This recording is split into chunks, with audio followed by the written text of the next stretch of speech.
They're a big thing in Waco. People don't like them, but they go there. It's something to do, you know. Every year they have an open house where the public's invited.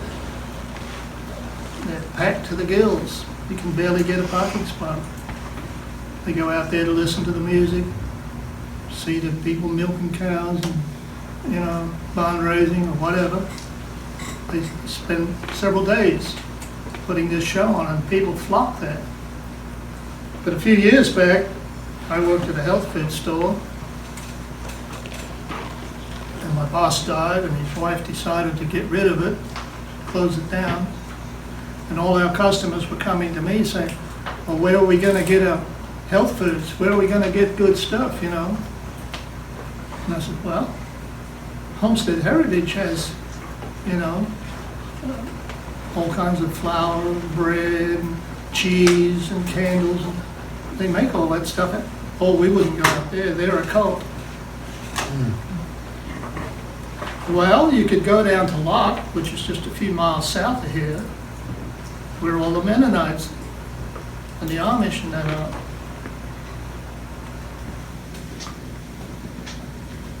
Nobody wanted to go down and support them. The label cult is used against anybody that's different. Anybody that you might say is new. It's considered a derogatory word by the ones that are using it. It's a put down. I just shrugged it off. I say, it's just short for culture. We've got it and you don't.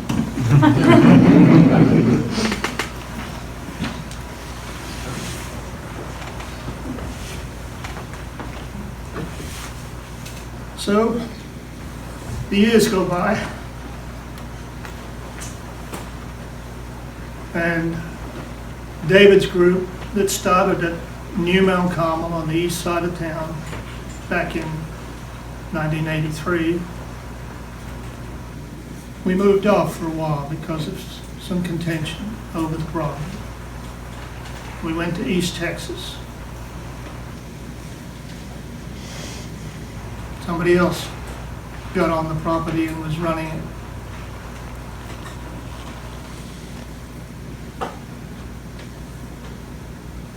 The individual that was there called up David one time. We were up in East Texas. Called him up. He says, I've just dug a body up out of the cemetery. I'm challenging you to see if you can resurrect this person. Because if you can resurrect her, I'll give up all that I'm doing and join you. But if I can do it, then you all ought to come down here and accept me.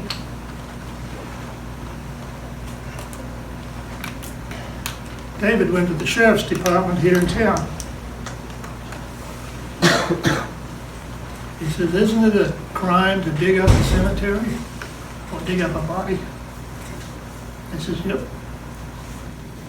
He says, well, we're hearing rumors, you know, certain person out at Mount Carmel is making these claims that he can resurrect this person. You might want to look into it. Well, we don't want to go all the way out there just on a rumor. We need some evidence. If you can show us something to back up your story, maybe we'll deal with it. So David sent a young guy out to Mount Carmel who went into the church with a camera and took pictures of a coffin on a couple of sawhorses up the front of the chapel, which used to be up near the front gate. Bring it back. David takes it down to the sheriff's department. Says, there you go, coffin, got an Israeli flag draped on it. This is what we're talking about. Sheriff's people say, yep, looks like a coffin. Yep, looks like it's being dug up. It's got mud or rust or whatever. But how do we know there's anything in it? we need more proof. I'm thinking, this is what the police are supposed to do. Check it out. And so, this is what they're telling David. Oh, here we go again, you know. So he's leaving the sheriff's department. And as he's about to go out the door, the guy says, you need to be careful, you know. The guy out there is crazy. He has guns.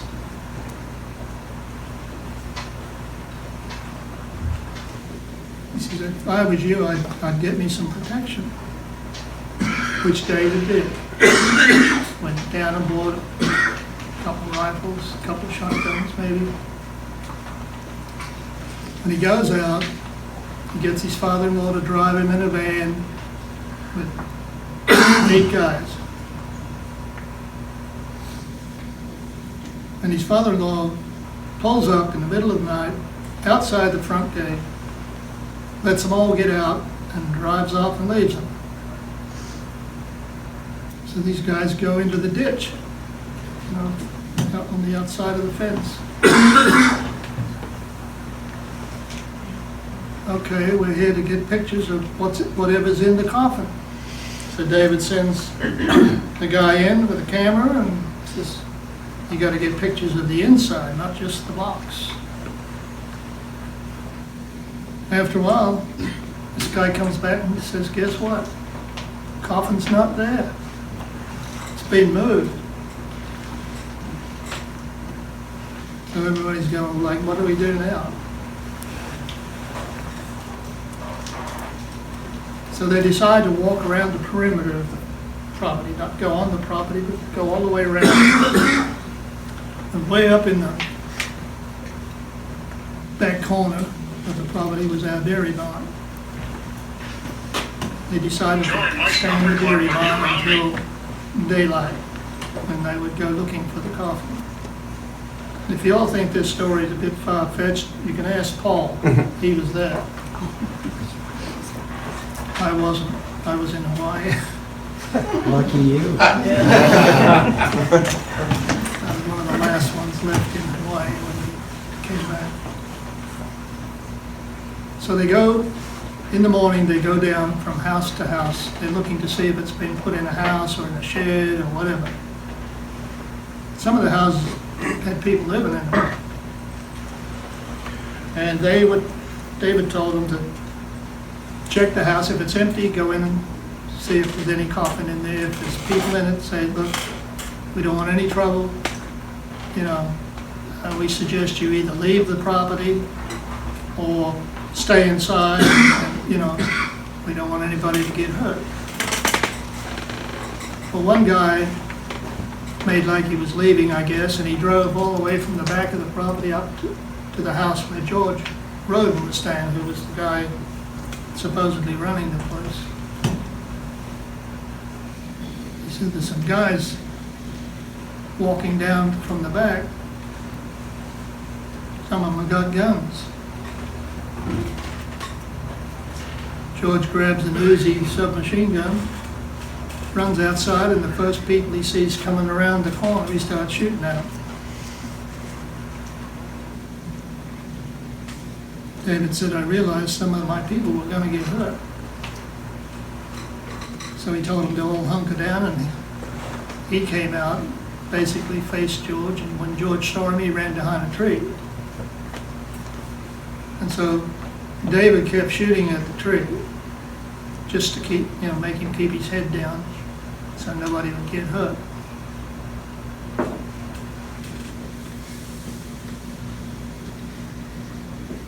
That's the lead up to the story that David's people all raided Mount Carmel, tried to kill George and take over the property.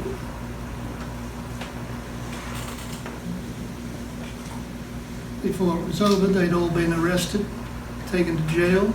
George Roden wasn't arrested because he lived there, but all the ones that went with David were arrested.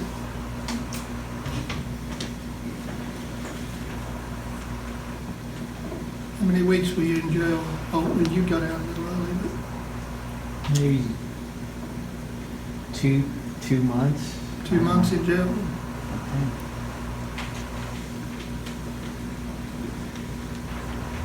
I remember after the fire, when we all ended up in jail, the Sheriff's Department told me, don't think we're gonna give you special treatment like we did the last time you guys were here. What special treatment? Extra ration of peanut butter. No peanut butter this time. If you won't eat whatever we put in the slot bucket for you, then, too bad. If you don't like that, you can pay through the nose, through the commissary, and buy some cookies or something.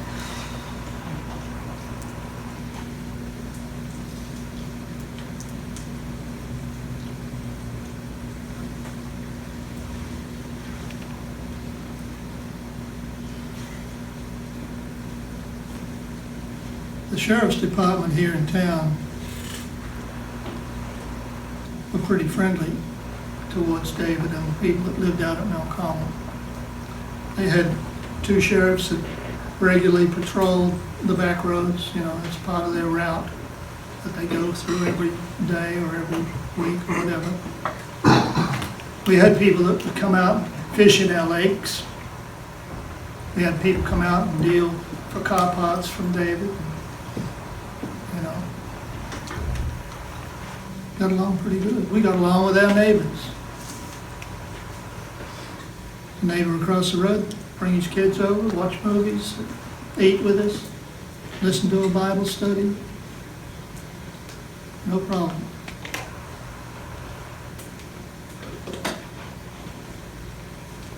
Somebody tried to stir up trouble, and usually you find that's with a disgruntled member. Somebody that's left, doesn't matter whether it's a religion or just a job. Somebody leaves, their excuse that they tell themselves as to why they left was because the boss was mean or they weren't getting paid enough, or, they got a big long story as to why they had to leave the job or leave that church or got thrown out of that church, whatever. They try to make the story in their favor, you might say. There was a guy that had been with David for quite a while. We met him in California, but he was from Hawaii. And at some point, he made up his mind he was leaving. He had recently got married to a girl from Australia, so he wanted to go to Australia. And he got over there and got it in his mind that he was going to break this cult.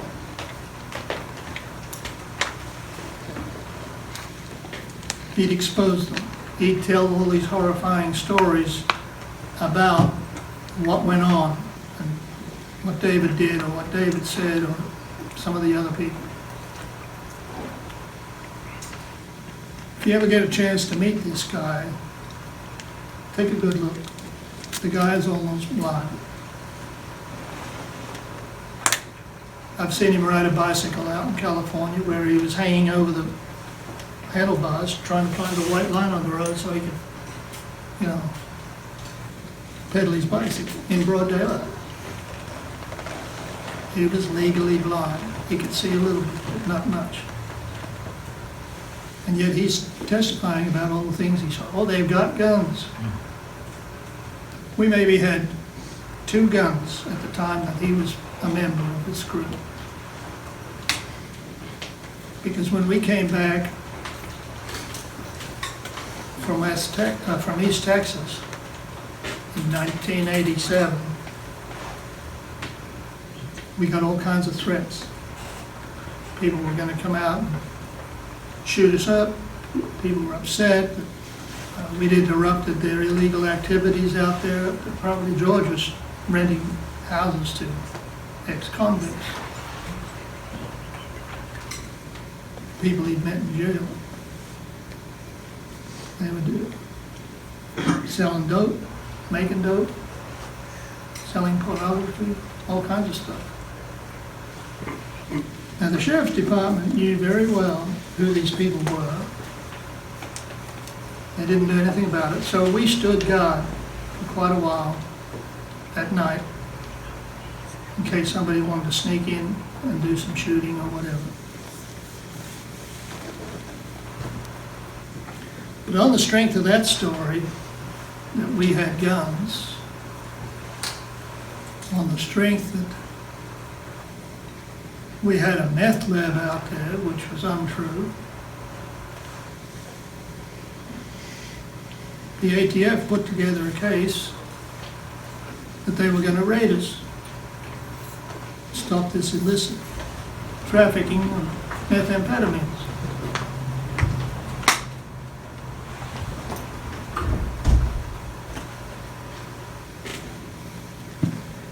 And they were just as deficient, the ATF were just as deficient in their putting the case together as the Sheriff's Department had been years before in regards to the coffin. They didn't do their homework, they didn't do any research, they just decided to put all the onus on David to prove his point. Well, in this situation about the guns, they never came and asked David, could they see his guns? They went to the gun dealer, one of the gun dealers that David had some business with, wanted to start asking a lot of questions about where the guns were coming from and what he was getting and what he was doing with them and all that.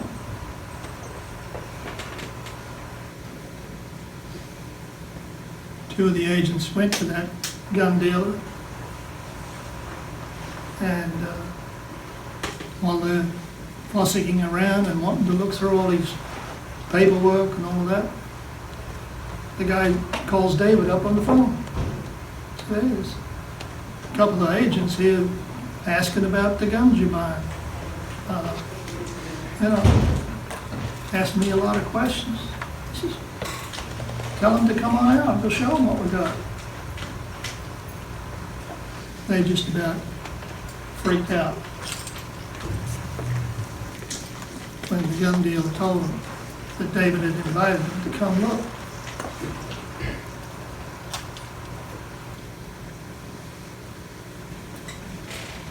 Oh no, they didn't want to do that. You know, that might put you in harm's way.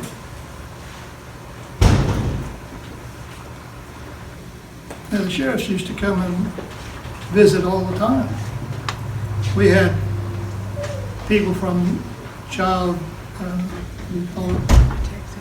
Protective Agency from downtown Waco came out with a deputy one day, and we gave them the guided tour. They were allowed to speak to the kids, they were allowed to speak to the parents, and everything was hunky-dory.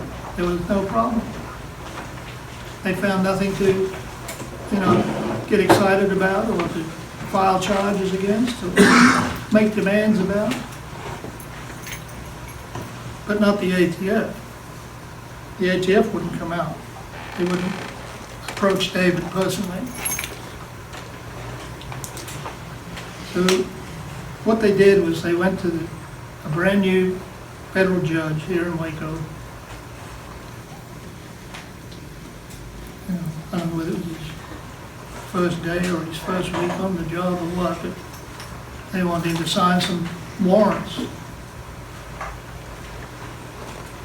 They got a search warrant for the building and an arrest warrant for David Koresh.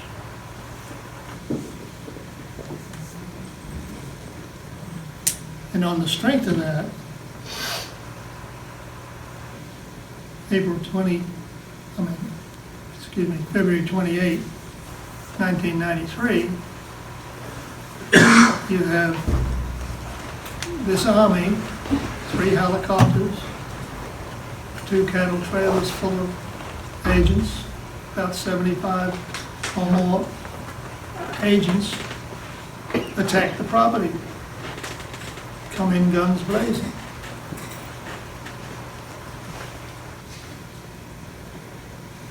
They didn't knock on the door and say, please sir, can we come in? We've got an arrest warrant or we got a search warrant. I was telling some people upstairs just a while ago.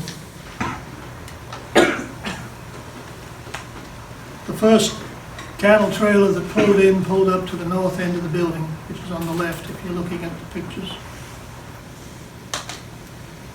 And the people jumping out of it are running around, going around the back of the building. But there were 3 that jumped out of one particular, out of the cattle trailer.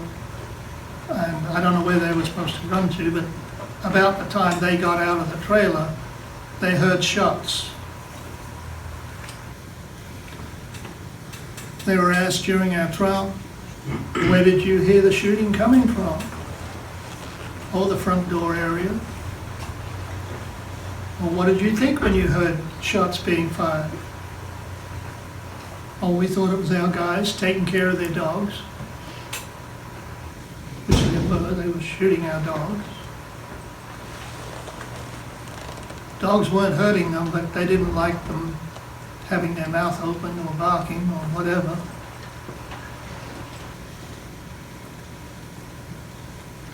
Now their story was that the minute they turned in their driveway, 500 or more yards up, closer to the road out the front, that we start shooting at them right then. I've talked to people, news people, sheriff's deputies. I've talked to several different people that were there that day. I said, were you fired on the minute you made like you were going to go in the gate? They said, no. The news reporter told me, he says, all those news people were in the ditch outside, supposed to cover this big raid, this big newsworthy story. They'd been tipped off to be there, take pictures, make it look good. He said, we were all in the ditch. And he said, shots were coming, by the time it got going, shots were coming in both directions, from the houses across the road and from the big building.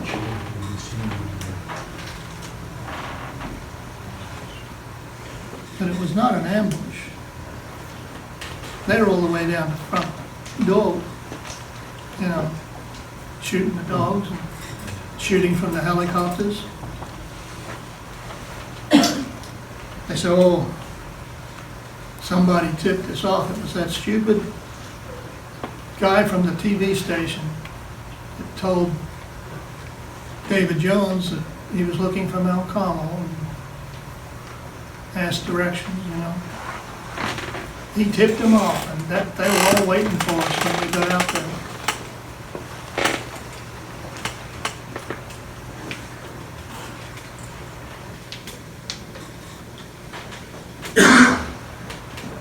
You know that the helicopters were out there a half hour before the trucks ever came, flying in circles around us as a diversion, take our mind off what was going to be happening when they drove in, distract us so that we're looking at the back, wondering why they're shooting the tower up and why they're shooting through the roof of the building.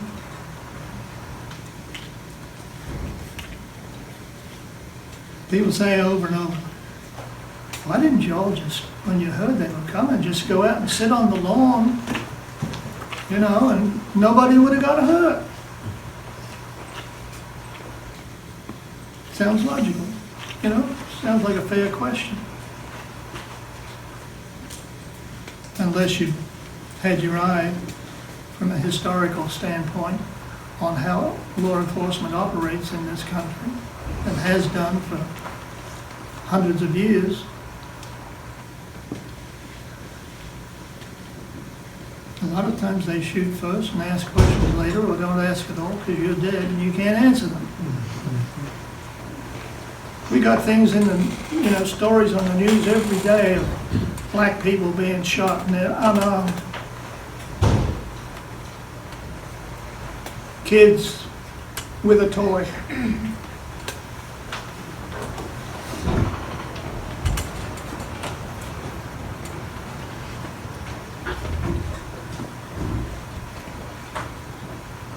People say, Why didn't you just do what they said?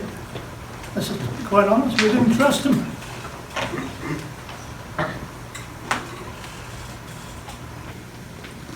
We had an old lady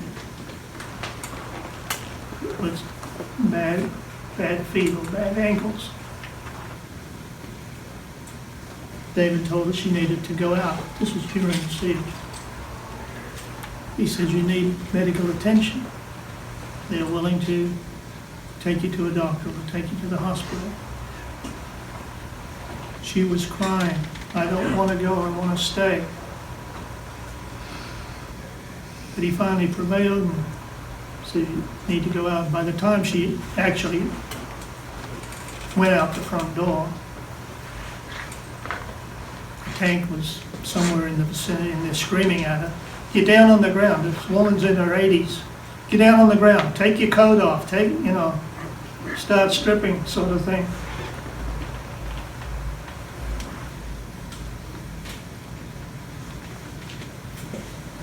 You ask the people inside, well, don't you respect law enforcement? Sure. We need law enforcement. I'm not an enemy of law enforcement.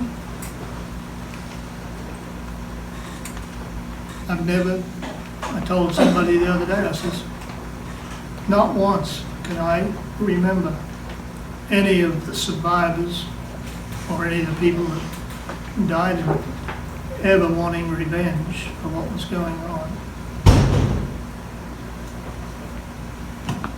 We did try to sue the government, but weren't allowed to get to first base with it.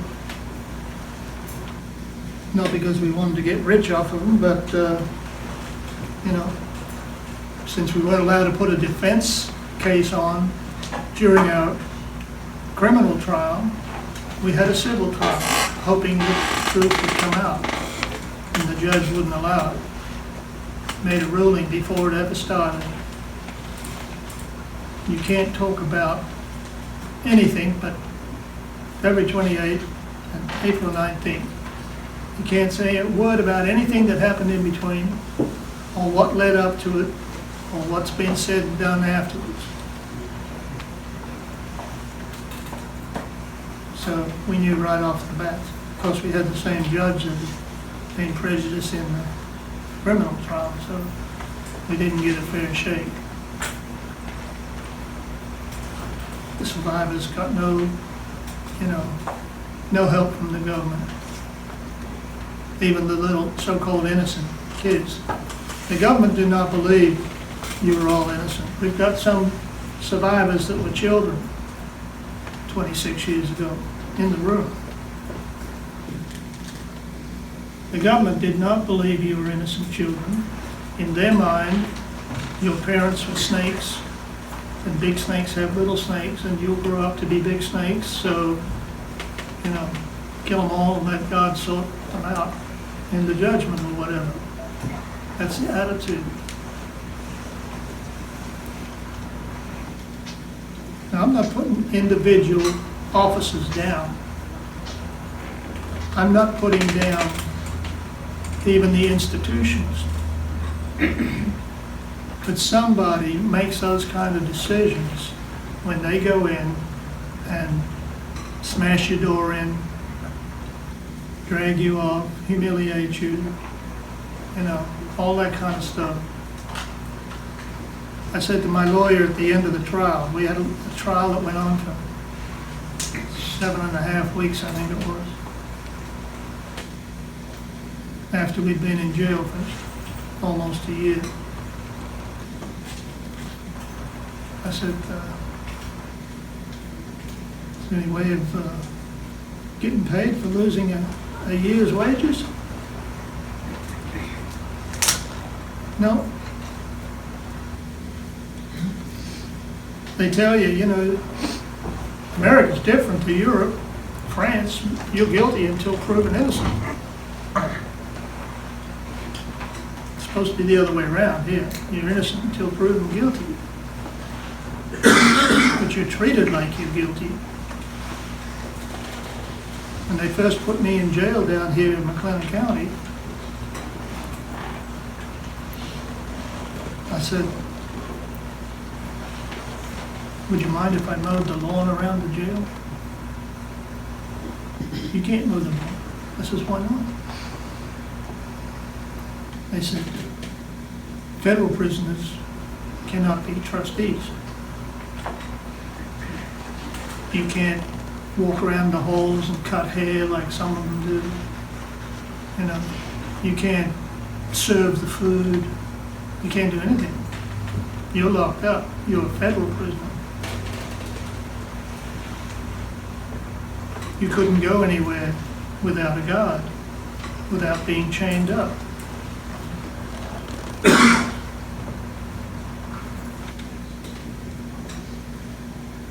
They believe you're guilty. You're just a bunch of trouble, you know. If any of you have met people like Graham Craddock, a guy called Clive Doyle, and a few others, we were just a pushover. You know, we weren't thugs, we weren't terrorists. Unfortunately for us, when we were shipped down to San Antonio for the trial, the news went ahead that we were a terrorist organization. They called us El Fatah, well, because of Paul. Paul Fatah. So they, you know, messed with that a little bit, and we were El Fatah, and they were scared of us for a while until they found out how nice we were. We had prisoners in jails that got beat up by other people in the jail and were taken out of the area we were in and sent to another area that begged to be put back in with us because they felt safe. So you figure.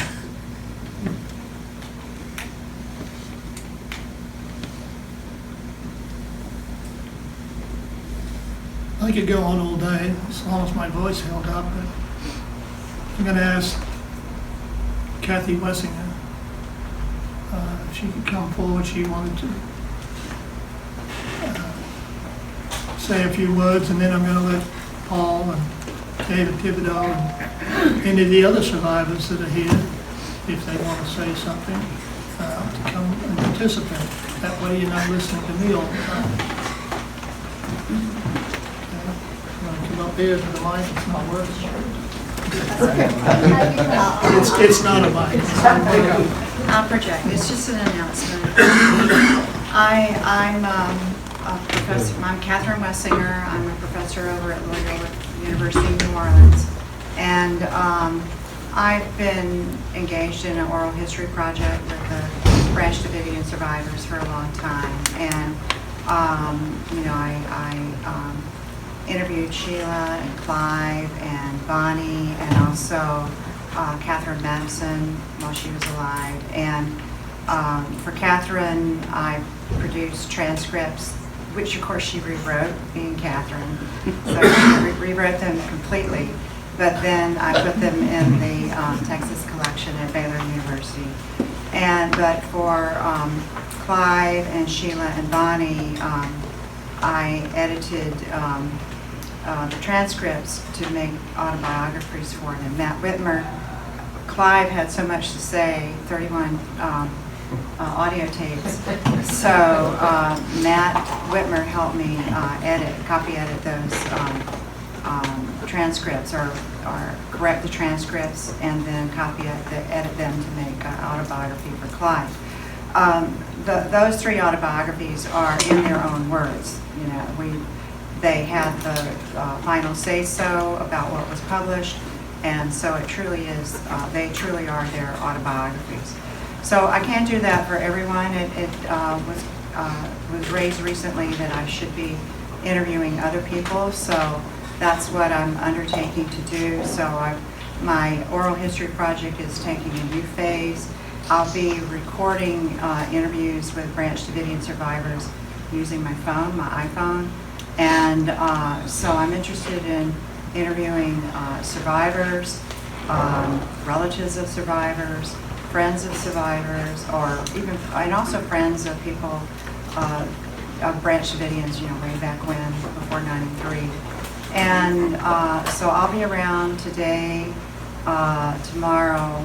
I'm not sure about Sunday, possibly Sunday, we'll see. But, so I'll be recording short statements. And I just want to say that these recorded videos will be uploaded to my YouTube channel. I now have a YouTube channel. And they'll also be uploaded to a Facebook page named Remembering the Branch Davidians. But to give me permission to upload these videos online, I have to ask you to sign a release. And I just want to just briefly say that it gives me permission to upload the video to YouTube channel, to Facebook page. It gives me permission to put the videos in archives and also to use for educational purposes. It also states that I'm not paying you for the video, okay, for the interview. And lastly, and this is something I felt strongly about because Clive and Sheila, I think especially Clive, they've given interviews for a long time, but frequently what they say gets misrepresented. I've given a few interviews. I've had the same experience last year, so I know what it's like. So on this release, it specifically says that the recorded video is, I'm not making a documentary. It's not for the purpose of a documentary. It's not for the purpose of any news report.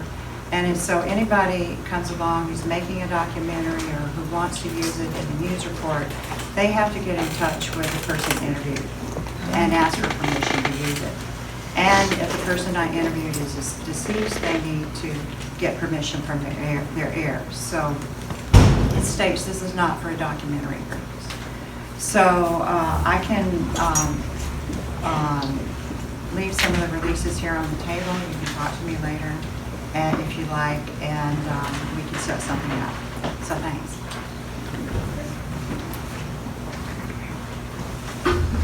Can you put your 2 cents worth in, Paul?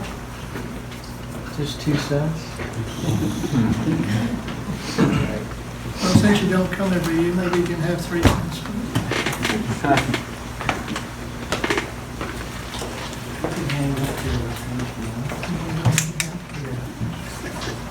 Morning, everyone.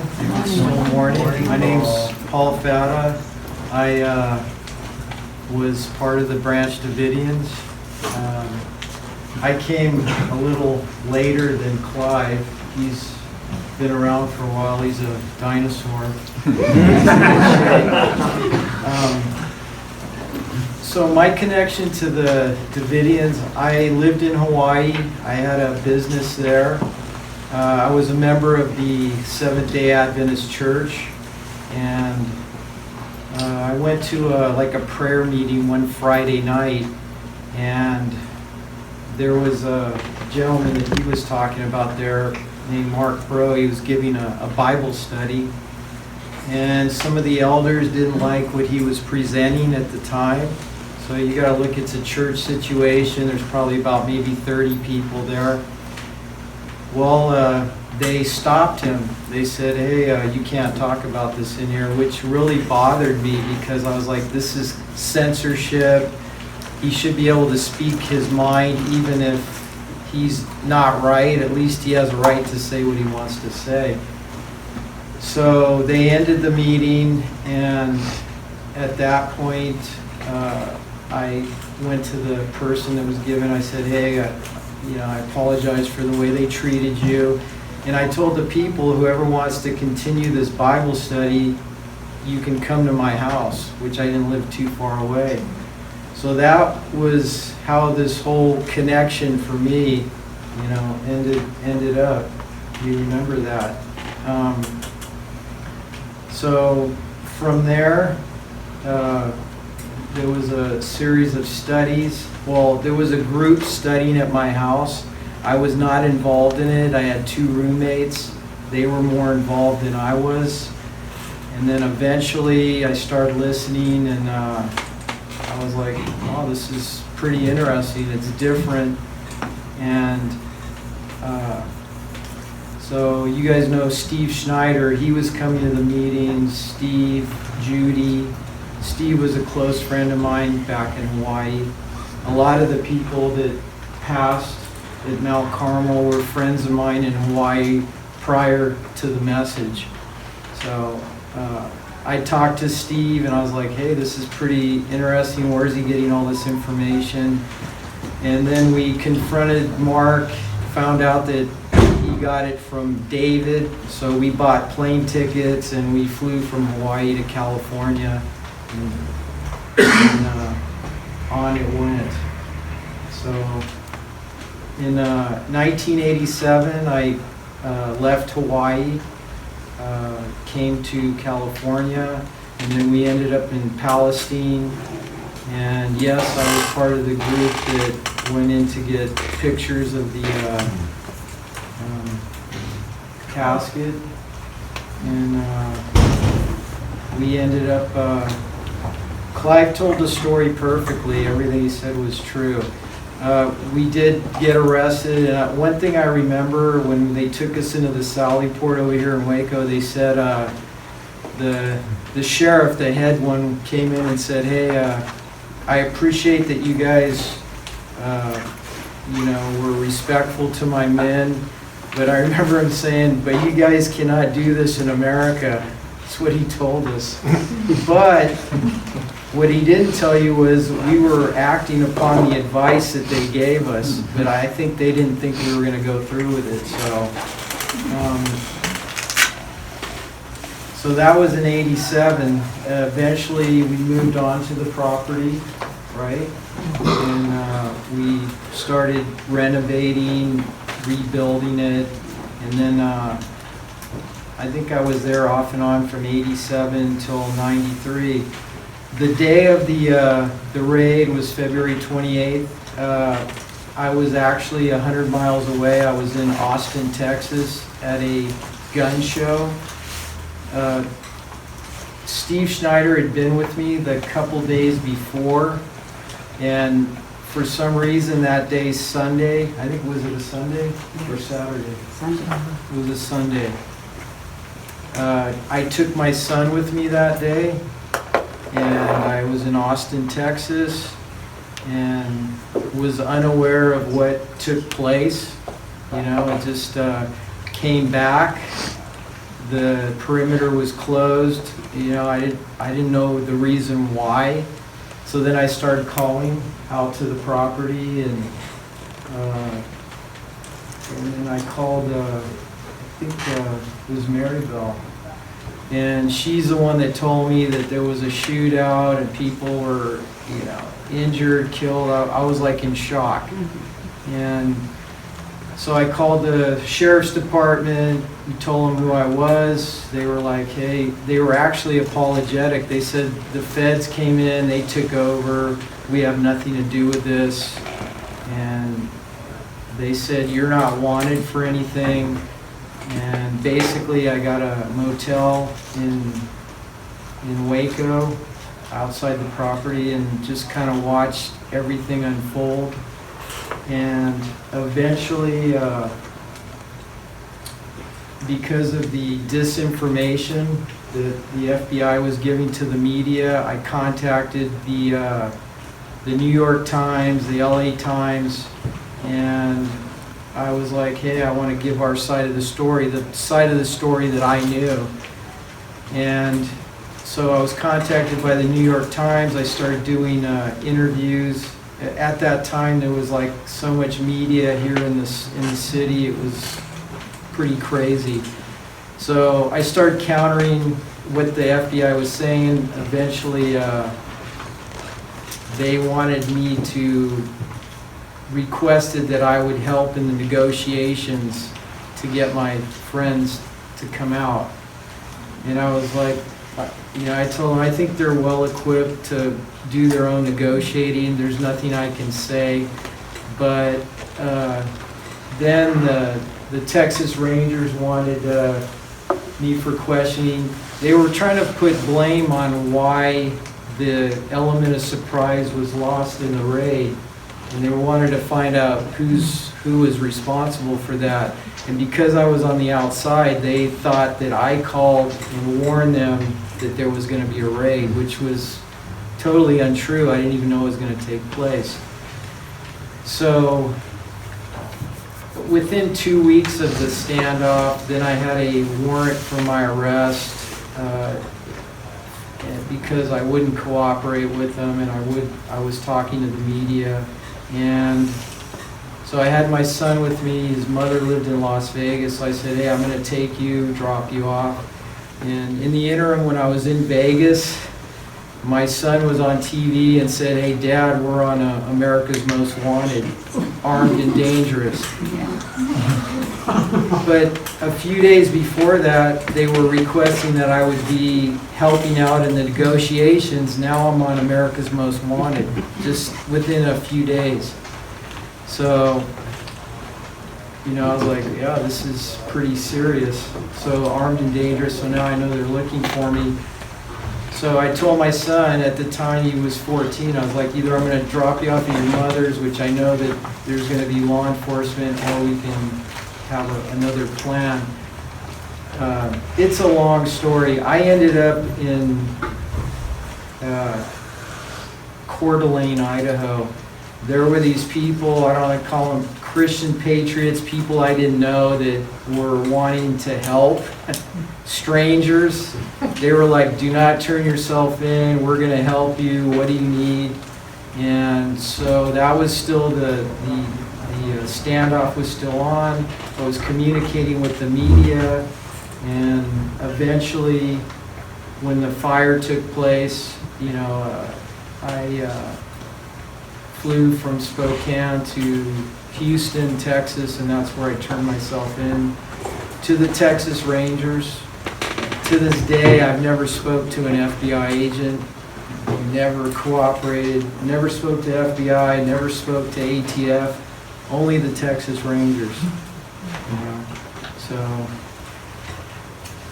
and then like Clive said, we ended up in, from Houston, I went to Beaumont, from Beaumont, and then kind of met up with them in county jail, right? We were in county jail for 15 months. And he's right, we're in there, they think we're a bunch of crazy people, but remember at night, they would want to get locked in our cell with us because they felt safe. You were right, they were getting beat up, or new guys would come in the cell, they'd say it's like fresh meat, and yeah, they were terrorizing people. But I think what helped us is our strength of numbers, and then just the fear factor, and we were harmless, right? That's right. So from there, we went to our trial. They had 215 witnesses. We had 7. Anybody that could have Only 2 testified, huh? Only 2 testified. Yeah, and anybody that could have testified in our behalf was gone. And so we pretty much hung tough, and it was not an easy experience. I guess you had a better lawyer than me. You got acquitted. No. I heard recently that he was very upset with me. He did not. The right thing was done. But we were acquitted of all the major. Their whole premise of their case was conspiracy to murder federal agents, which we were all acquitted of. That was their whole case. And then the second was conspiracy. So we were acquitted of all those charges. And I remember them reading the verdicts. They were so angry. You remember that? The judge turned beet red. He couldn't believe that we were acquitted. But they got us on the lesser charges, and so we got to go to Club Fed. Huh? I said, you got railroaded. No, I said you had a better lawyer. No, I'm kidding.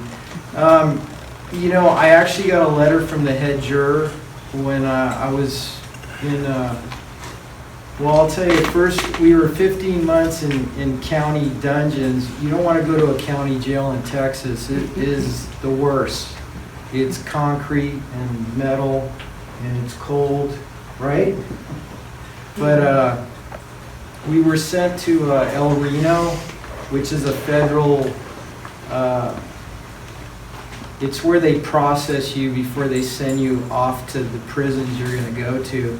So that would be the last time, I think the 8 of us were together. We were all going to be separated across the country. And so we went in there. El Reno, Oklahoma is kind of a, you know, it's country town, a lot of these. And I can remember we're all standing there in our boxers getting ready to be processed. And there are, you know, who here has 5 years, who has 10 years, who has 15 years. And then they said, there's like about 100 guys there, maybe more. And then they said, who's a Branch Davidian? I mean, so it's like being fronted off in front of all these guys standing there in their boxers. So I was like, what is this about? And then that's when this guy, you know, looks like a kind of, I want to say redneck football player, you know. He's like, okay, we have cop killers here. So that's what he told this big group. So I was, you know, I don't have a lot of experience in prison. I guess I was the first. But I can remember I was like, we're in trouble. And I wanted to say something, but I didn't because I'm on their turf. But after it was all over, all these guys started coming up and like shaking our hands and saying, and I was actually kind of scared because I thought, and so I started hearing the stories from the inside about when the raid took place. And so I spent, that was where I started. I went to FCI La Tuna in New Mexico, then on to Safford, Arizona, and then Lompoc, Phoenix. So I was in quite a few different prisons, about 12 years, 7 months.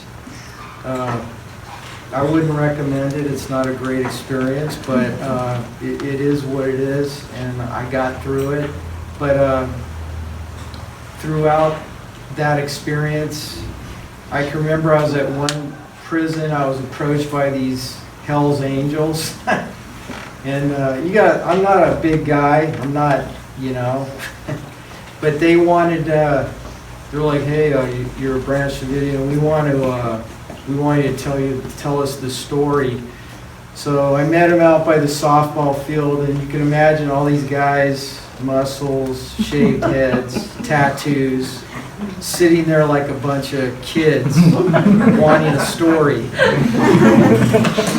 So there were those kind of things that happened throughout the experience. So one thing I wanted to say, you know, people of faith, you're looking at these people, you know, there were a lot of them, like I said, were my personal friends from Hawaii prior to the message, but people of faith are risk takers, you know, like entrepreneurs. They believe in something, and regardless of what the world says, you know, your family, your coworkers, your church, you take a leap in faith, and, you know, sometimes you can't understand it, you can't explain it, but, you know, in the end, I respect people like that. A lot of you, you know, I don't know what you understand or what, you know, we're just ordinary people. We come from different backgrounds, but this message or truth kind of brought us all together. And I personally, I have no regrets. You know, I have a lot of questions to ask God. You know, I miss the friends that we lost. You know, great people. You know, they can't be replaced ever. But, you know, you go on. You know, what can you do? So, any questions? Does anybody have any questions they want to ask, or I don't know if I said what you wanted? Yes, yes, sir. What did the head juror say to you? You said that she wrote you a letter. Yes, Sarah, I think her name was Sarah Bain. So I was at FCI Latuna. I think I was just starting my, so she wrote a letter, or sent me a card basically saying, you know, she was apologizing. You know, she said that we're really sorry about the sentences that you received. I got 15 years. I met other people in prison that had the same charges as me. The most they got was like 3. So the judge really went out of his way to give us longer sentences. So basically she said, you know, we're sorry, that wasn't the intention of the jury. You know, if we would have known the kind of sentences that you were going to receive, we would have just acquitted you of everything. And what people don't realize, in state prison, I think the jury decides the sentence. In the feds, the judge decides the sentence. So he was in control of that. So the way the system works is they give you a bunch of charges, and if you get off on some, they're going to get you on the lesser charges, and then they added extra time. So like I said, I should have, got probation with my record and no record. So probation or time served, but I got 15 years. So What were you charged with specifically? for the trial, For you personally, what were you charged with? you talking about for the trial. trial? My charges were conspiracy to murder federal agents, aiding and abetting the murder of federal agents, the carrying a weapon during the commission of a crime. You weren't there. Yeah, but that's why they have conspiracy laws. They try to connect you with everything. And then the last 2 charges, aiding and abetting the manufacturing of automatic weapons, and then conspiracy so I had like 5 charges. I was acquitted of 3 of them. The major charges, if we were found guilty, I wouldn't be talking to you right now. It was game over, life. Now it's probably the death penalty, but so. Any other? Go I ahead. know, excuse me, over the years, I know you guys get a lot of questions about the raid and the actual siege and the event, April 19th. Right. But do you get people that want to know what David was actually teaching you guys, how it was? Because we know it, people have an understanding of what you believe, right? But do they want to know how you guys got to that belief? From time to time, I live in San Diego, I own a restaurant, I work in the community. Some people know about my past, some don't, but from time to time, people will show up and want to talk, so sure, anybody that wants to sit down, I will, talk to them. I don't really go to the Adventist church. This was kind of my church. The church was the people. It wasn't a brick building. I know that Mount Carmel's out there and all that, but to me it was about the people, and the message. So I don't go. I went to some Adventist churches, but if they find out who I am, they're going to feel uncomfortable, and I just, I don't want to go through the whole, So yes, sir. Who was the judge that imposed the sentence on you? Walter Smith. Is he still alive? He was dismissed as judge in a Me Too incident. Oh, really? So is Walter Smith. Our case was very political. I think the government, call it the president, they were pulling the strings in our trial. So they needed their pound of flesh. They had to have somebody to blame for this. And unfortunately, they took a small group of people, survivors, the younger people, and they put us on trial, and they needed to have somebody be responsible for this, because the ATF didn't even follow their own protocol. They were supposed to have the element of surprise was part of their raid plan, which was lost. I mean, it was obvious. They still went through with it. Right there, they should have aborted the mission, you know, but, you know, it is what it is. Yes, sir. What was the evidence that they presented on manufacturing weapons? You know, as you know, call it the crime scene was burnt, so they had some burnt pieces of gun stocks or whatever. I'm trying to remember exactly what they had. It wasn't much. So, again, like I said with the jury, it's kind of like a psychological thing. Well, we know you're not guilty of that, but maybe you're guilty of this, so we're gonna find you guilty just to kind of keep it okay. Anybody else? Yes. How many of the people that were in Austin ended up going to trial? What was the first part of your question? How many? How many people in Austin went to trial that were at the... Oh, just me. I was the only one. Oh. I was with my son. He was 14 years old at the time, so... I thought you were at a gun show in Austin. Yes. You didn't, you were just you didn't have a table set up, it wasn't selling guns. No, I had a table set up. Yes, sir. Then who operated it when you left? Well, it was the last day of the gun show. It was Sunday. So I packed everything up, put it in the car, and I headed back to Waco. Okay, so you didn't get here till late Sunday night, basically. Yes. Okay. And that day, the 28th, is my birthday. So the reason why I took my son, I was like, hey, after the show, because he'd help me, we're going to go have pizza or something. So I had my son with me on that Sunday. So it was just kind of random, you know. I didn't know it was going to happen.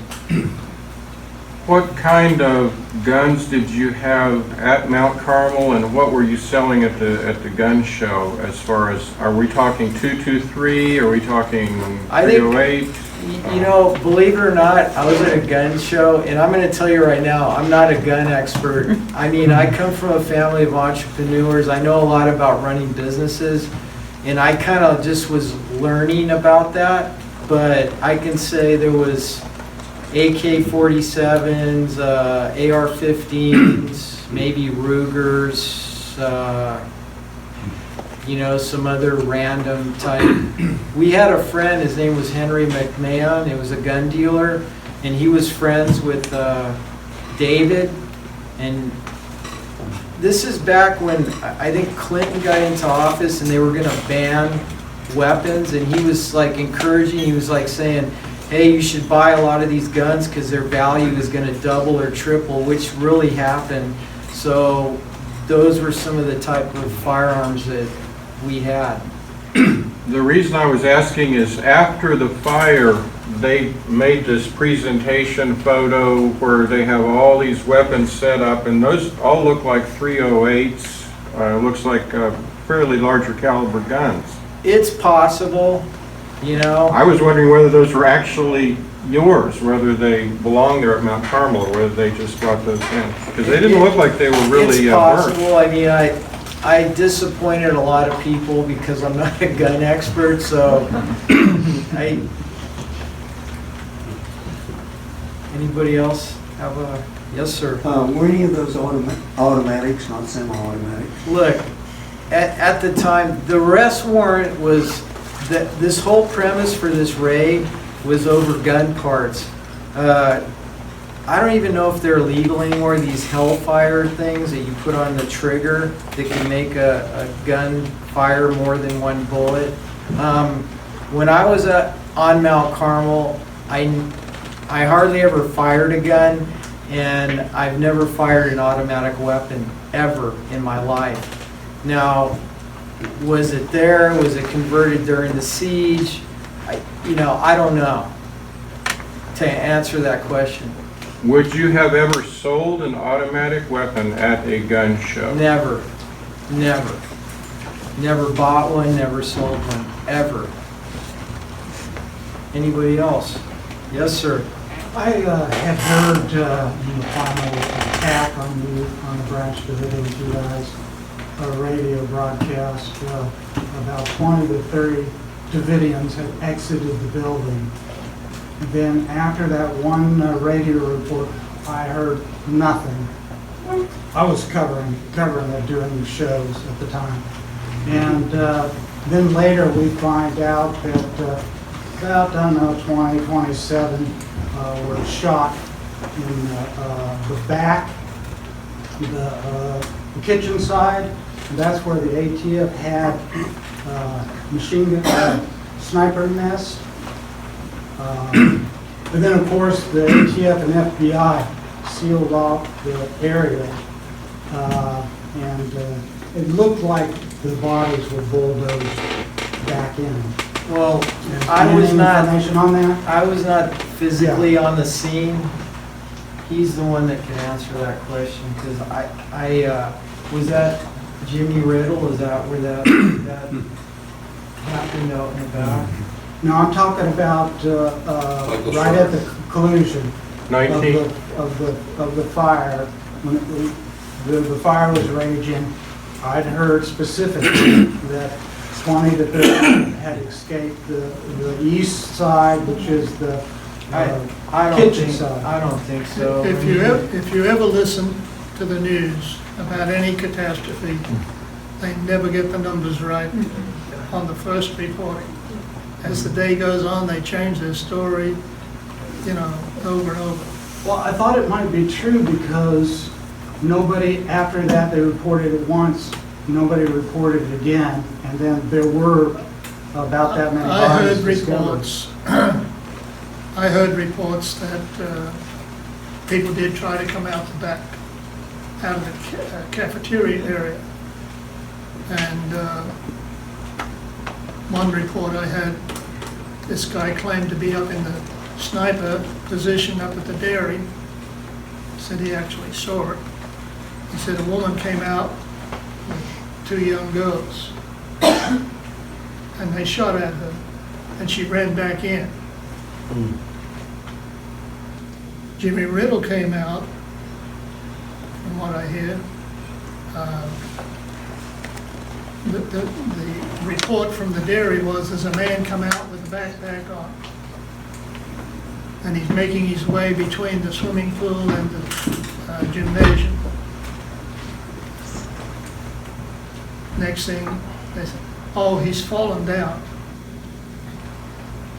And then that's the end of the announcement. Later on, the CEV that was bulldozing the gymnasium, tearing it up, tearing it down, whichever way you want to go, it loses the track. The track comes off the cogs, And if you see pictures of it, there's something jammed between the belt and the cogs. Something red. They say that when they finally found Jimmy Riddle, which we believe he was shot out there and bulldozed back in, but he was wearing a jacket that had a red lining. So it's hard to say for a truth as to who got killed where or how many got out or came out and got driven back in or bulldozed back in. We don't know. The way the government had it was that we killed everybody in there and then we escaped. That's one of the stories that's being promoted by law enforcement and by the media. I was interviewed by Peter Van Zandt, and he got so involved in asking questions that he actually got angry, you know, he's getting in my face. And he says, "You lit the fire, and then you left and let all your friends to die." And their story in the trial was, oh, they were shooting each other all over the place, you know. I was just glad when the autopsy reports came in that the bodies that were found behind the chapel where we escaped from, those that came out of that hole on the side, that not one of the ones that died in the fire behind us had been shot. But they do try to claim that we burned the others to death. We were a bunch of cowards. Just a quick question. You talked about the censorship that you dealt with in the Adventist church, which I'm sure people in here have dealt with that in their own churches. But what part of David's message, I know it's been a long time, but if you could think back to the beginning of when you were first introduced to that message, is there a part of it that sticks out in your mind that really sparked something in you, a certain part of it? Well, I can say from my part, I was at Diamond Head Seventh-day Adventist Church in Honolulu, Hawaii. I remember the message came, they were, specifically talking about the prophecies, the book of Revelation. I was always into the book of Revelation, wanting to understand that. I mean, as Adventists, we're supposed to be pursuing truth, wanting to understand truth as it is. But I remember he was bringing up issues about prophecy, tying in the prophets with the book of Revelation. And I can remember what is he? The head guy for the church what position is he? The head president, the president of the general conference. So he came into the church and he was like, "Hey, I know you, you're all friends of mine." He's like, "It's not important." I remember the guy saying, "It's not important to know the book. It's just, you need to just kind of love God or love Jesus." I mean, and for him to say that, and he's the head of the organization. And then we presented it to a lot of the pastor of the church and other ones. They had no answers. It was always kind of weak.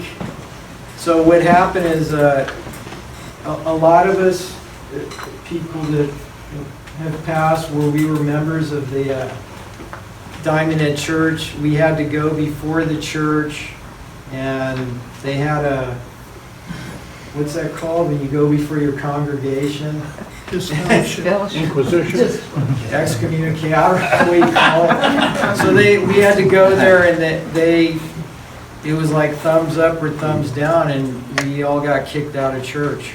Pretty much, and I mean, we had all been part of the church, very active, paying tens of thousands of dollars in tithes and supporting, and we all got removed from the church.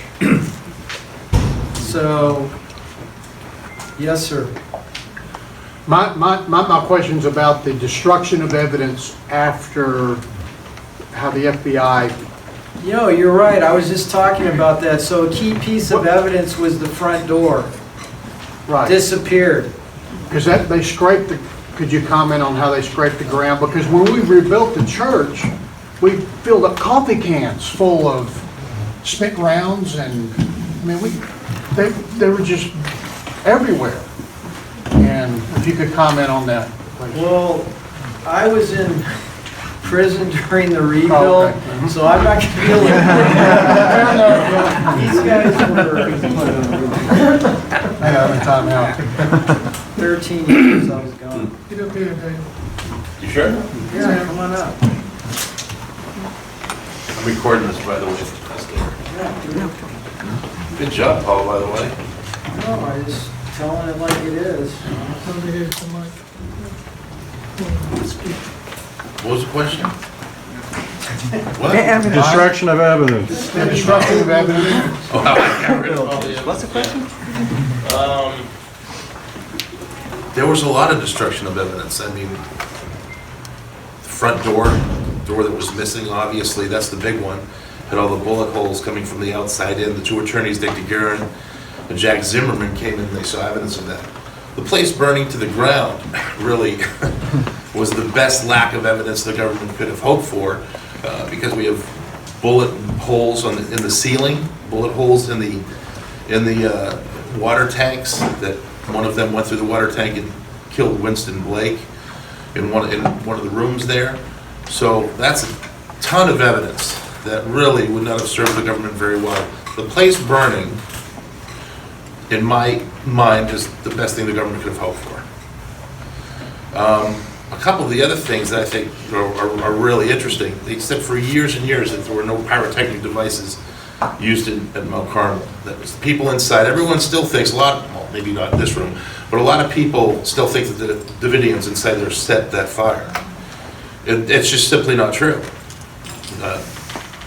Clive Doyle has never said that. I didn't see anyone setting a fire or pouring fuel.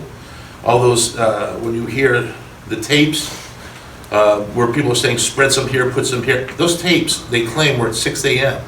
If people are spreading fuel at 6 a.m., then why didn't the fire start at 6 a.m.? The fire didn't start till 12 noon, 12 hours, 6 hours after. They're claiming that people are staying and sitting, spreading fuel everywhere. So their own evidence doesn't make any sense to me. But I think what's really important is the fact that 4 pyrotechnic devices were found at the evidence locker in Austin. So it is a lack of evidence, and it's evidence that has been discovered and was denied for years and years. And imagine that, the FBI denied it for years and years and years, and then finally they say, oh, we're sorry. There actually were some pyrotechnic devices in there, but the Davidians still started the fire. Really, it's incredulous. It's they lie. It's not, it's known, the government lies to protect itself. It's not a surprise, really. I'm sure there's probably other evidences that we're not thinking of. Can you think of any? I know there's the... Well, the bodies that Mike's were in beanie. the refrigerated. That's right, they had a lot of the bodies afterwards, not to get too, graphic, or they were put in a air-conditioned cooler that apparently the cooler in July stopped working, so a lot of the bodies were turned off, yeah. Somebody talked about the rumors of the explosion, maybe a detonation. The explosion actually was, and that's a good question. There was that big explosion that you see as the place is burning. What do they call it? That's a propane tank. That's the propane tank that was in the back of the building. And you can tell if you see the fire on that day where the place is burning, it's really dark. It's black cloud of dark chemical smoke. It's chemical because the CS gas is burning off. They put a 3-day amount of CS gas in that building in a 6-hour period. 3-day amount, that's incredible. CS gas is a riot control agent only to be used outdoors, never indoors. And under the Geneva Convention, we can't use it in the time of war because it's so dangerous, especially to kids whose little lungs can't handle it. That's the gas they used in that building. Only to be used outdoors as a riot control agent, never to be used indoors. They put so much gas in there, they killed those kids. Those kids died of asphyxiation. The ones that were in the concrete structure, they had no place to go. That was their solution. Horrible way. Okay, the federal government gassed children and women and a building full of people, and then they want to blame us. It's really, it's, okay, I've probably done you all a great disservice because I've been reading Howard Zinn's The People's History of the United States. Yeah, so I'm not too pleased with our society and how it works, but seriously, what the government did is so, I can't find words for how barbaric it is to gas a bunch of kids and say, this is the plan that we had to save the kids, to save the children. They wanted to save the children. That's just awesome to me. I don't know if I answered the question, but sorry, let me do it real quick. So that black smoke is the CS gas burning off. And if you notice, if you go back and watch the video, that big explosion, it's real clear. It's clear, it's a clear burn, and it dissipates very quickly. That's propane. And that's the difference, that's where you can tell the difference between the actual different kinds of fire that you're seeing. Can you run through who was injured on the initial raid and what kind of injuries they were carrying around during the siege? If you could kind of run through. Mostly, the ones that I remember during the siege were David Koresh being shot through the side and in the hand, and I remember Judy Schneider's finger, pretty specifically. Scott Sonobi. Yeah, but he was, well, he died. I mean, shot in the leg. He was shot in the leg, yeah, and then went through, okay, yeah, I went through that at the end. And Jane Wendell was shot, I guess, in the head? Wasn't she shot? David Jones was shot, but nobody knew about it until almost the end of the siege. One of the nurses came down one day and says, guess what, I just took a bullet out of David Jones's rear end. I guess he was too embarrassed to. I don't remember that story. Are you familiar with the Cannes Film Festival and the award was given to the guy who invented infrared? The award was given to him? Well, For the infrared. what happened, I had a media person give this to me, which I don't know. But he was pretty sick about it because the guy that invented infrared had an airplane flying over the compound, and infrared from at that time was known to be only to identify heat at night. But it also identifies heat in the day if you reverse the count. And nobody knew it at the time. And he said that whenever the people were trying to run out the back, they saw the muzzle flashes on the backside when they were trying to shoot. Do you know about this? Yeah, the infrared video, you can actually see three different positions of gunfire. The first one was the tanks coming back at the very back of the building. You see two explosions right at the back. The tanks have gone in, if you can try to picture this, and then to the gymnasium area. They collapsed the gymnasium area, and there was like a bull run that went all the way to the other side of the building.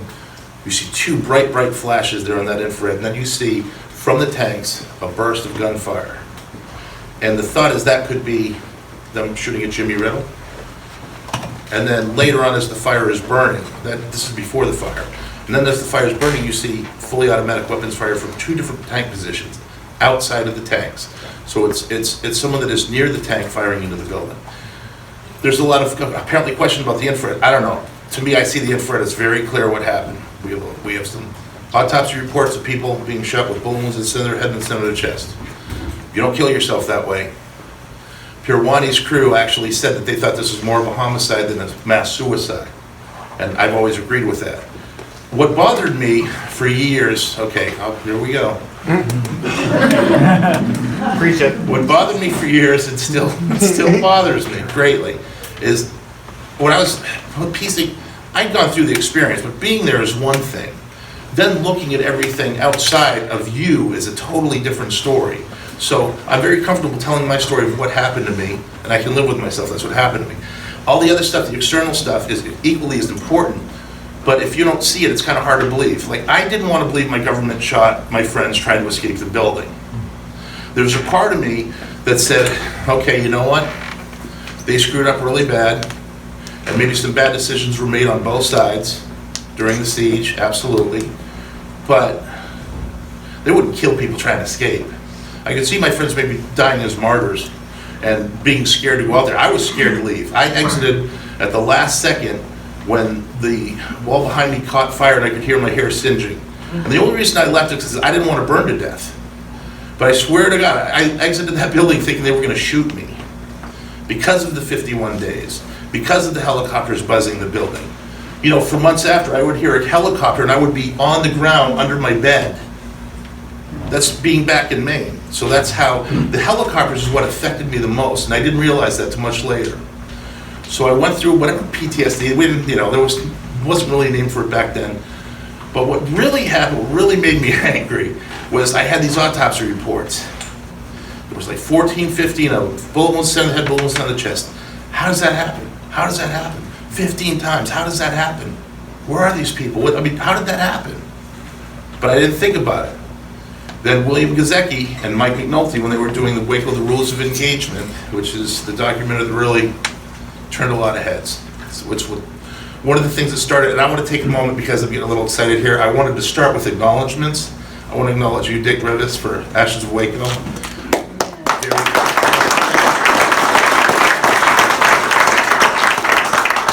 Writing that book and really kind of got the ball started, I would say, in all earnestness.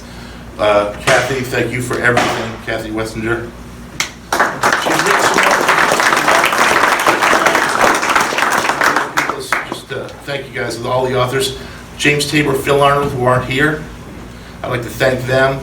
They gave us hope through the siege. It was because of them that David Koresh decided to write down the Seven Seal manuscript. And to us, that's when they really came in with the CS gas attack plan, when David started to actually write it down. That's how a Davidian would say.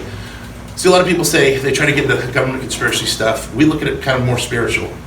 David had something, he said he had something, said the people were going to fight against to wipe it out. That's what happened. So that's a very simplistic term to put it in. We could get way more complicated, which we won't. Anyway. There was a question, and I got really sidetracked, but I think it was a good question. So who was that last question? I want to make sure I didn't miss anything. No one remembers? Well, I did, I put him to sleep tonight. Oh, what made you really mad? Oh, thank you, that's it, what made me really mad. See how this works. So what made me really mad was going to Mike McNulty's and William Gazecki's house and seeing the infrared video for the first time ever. And it was a much clearer version that you can see in the film because, you know, every generation goes down one. So in the version that I saw, there's two tanks, and I could almost see the outline of a person. And then I could see the fully automatic weapons flashes from two different positions as the place is burning. So that gave me, that's when I put together, oh my God, there's the autopsy reports right there. They're being shot. They're trying to exit the building and they're being shot and they're being killed. My friends were gunned down by this government. We want to get the kids out. Then why did you gas them in a concrete structure with a gas that you're not even supposed to use in warfare against other nations, but you can use it on your own people? It's sick. It's disgusting. It's evil is what it is. So then there's the video of these people being shot as they're trying to escape the building. And you don't see the people trying to escape the building, but you see the fully automatic weapons fire. That's it. That visual, Smoking gun. it put it together for me. But what it really did is it shattered everything I believed in my country and what my country could do and was capable of. Being raised by a history teacher, someone who believed and understood the Constitution and had read the Constitution from a very young age. Catherine Schroeder had this conversation with our friend Eddie. David Koresh said to her 6 months before everything happened, what are you going to do when the helicopters are buzzing the building? But helicopters are never going to buzz the building, David. This is America. David Koresh and I are on a roof, and we're repairing the roof, and Tibbs, what are you going to do when the tanks are out there running up and down the Double E Ranch Road? That's never going to happen, David. This is America. They're not going to bring tanks onto this property. 6 months later, I'm watching tanks run up and down the Double E Ranch Road. So, you know, I've had my worldview shattered many times through this process. But seeing the fully automatic weapons fired really did it for me. And I remember I was giving talks at that time all over the country, despite the fact that people were getting me canceled by saying I was a government agent. I'm going to let that sink in for a second.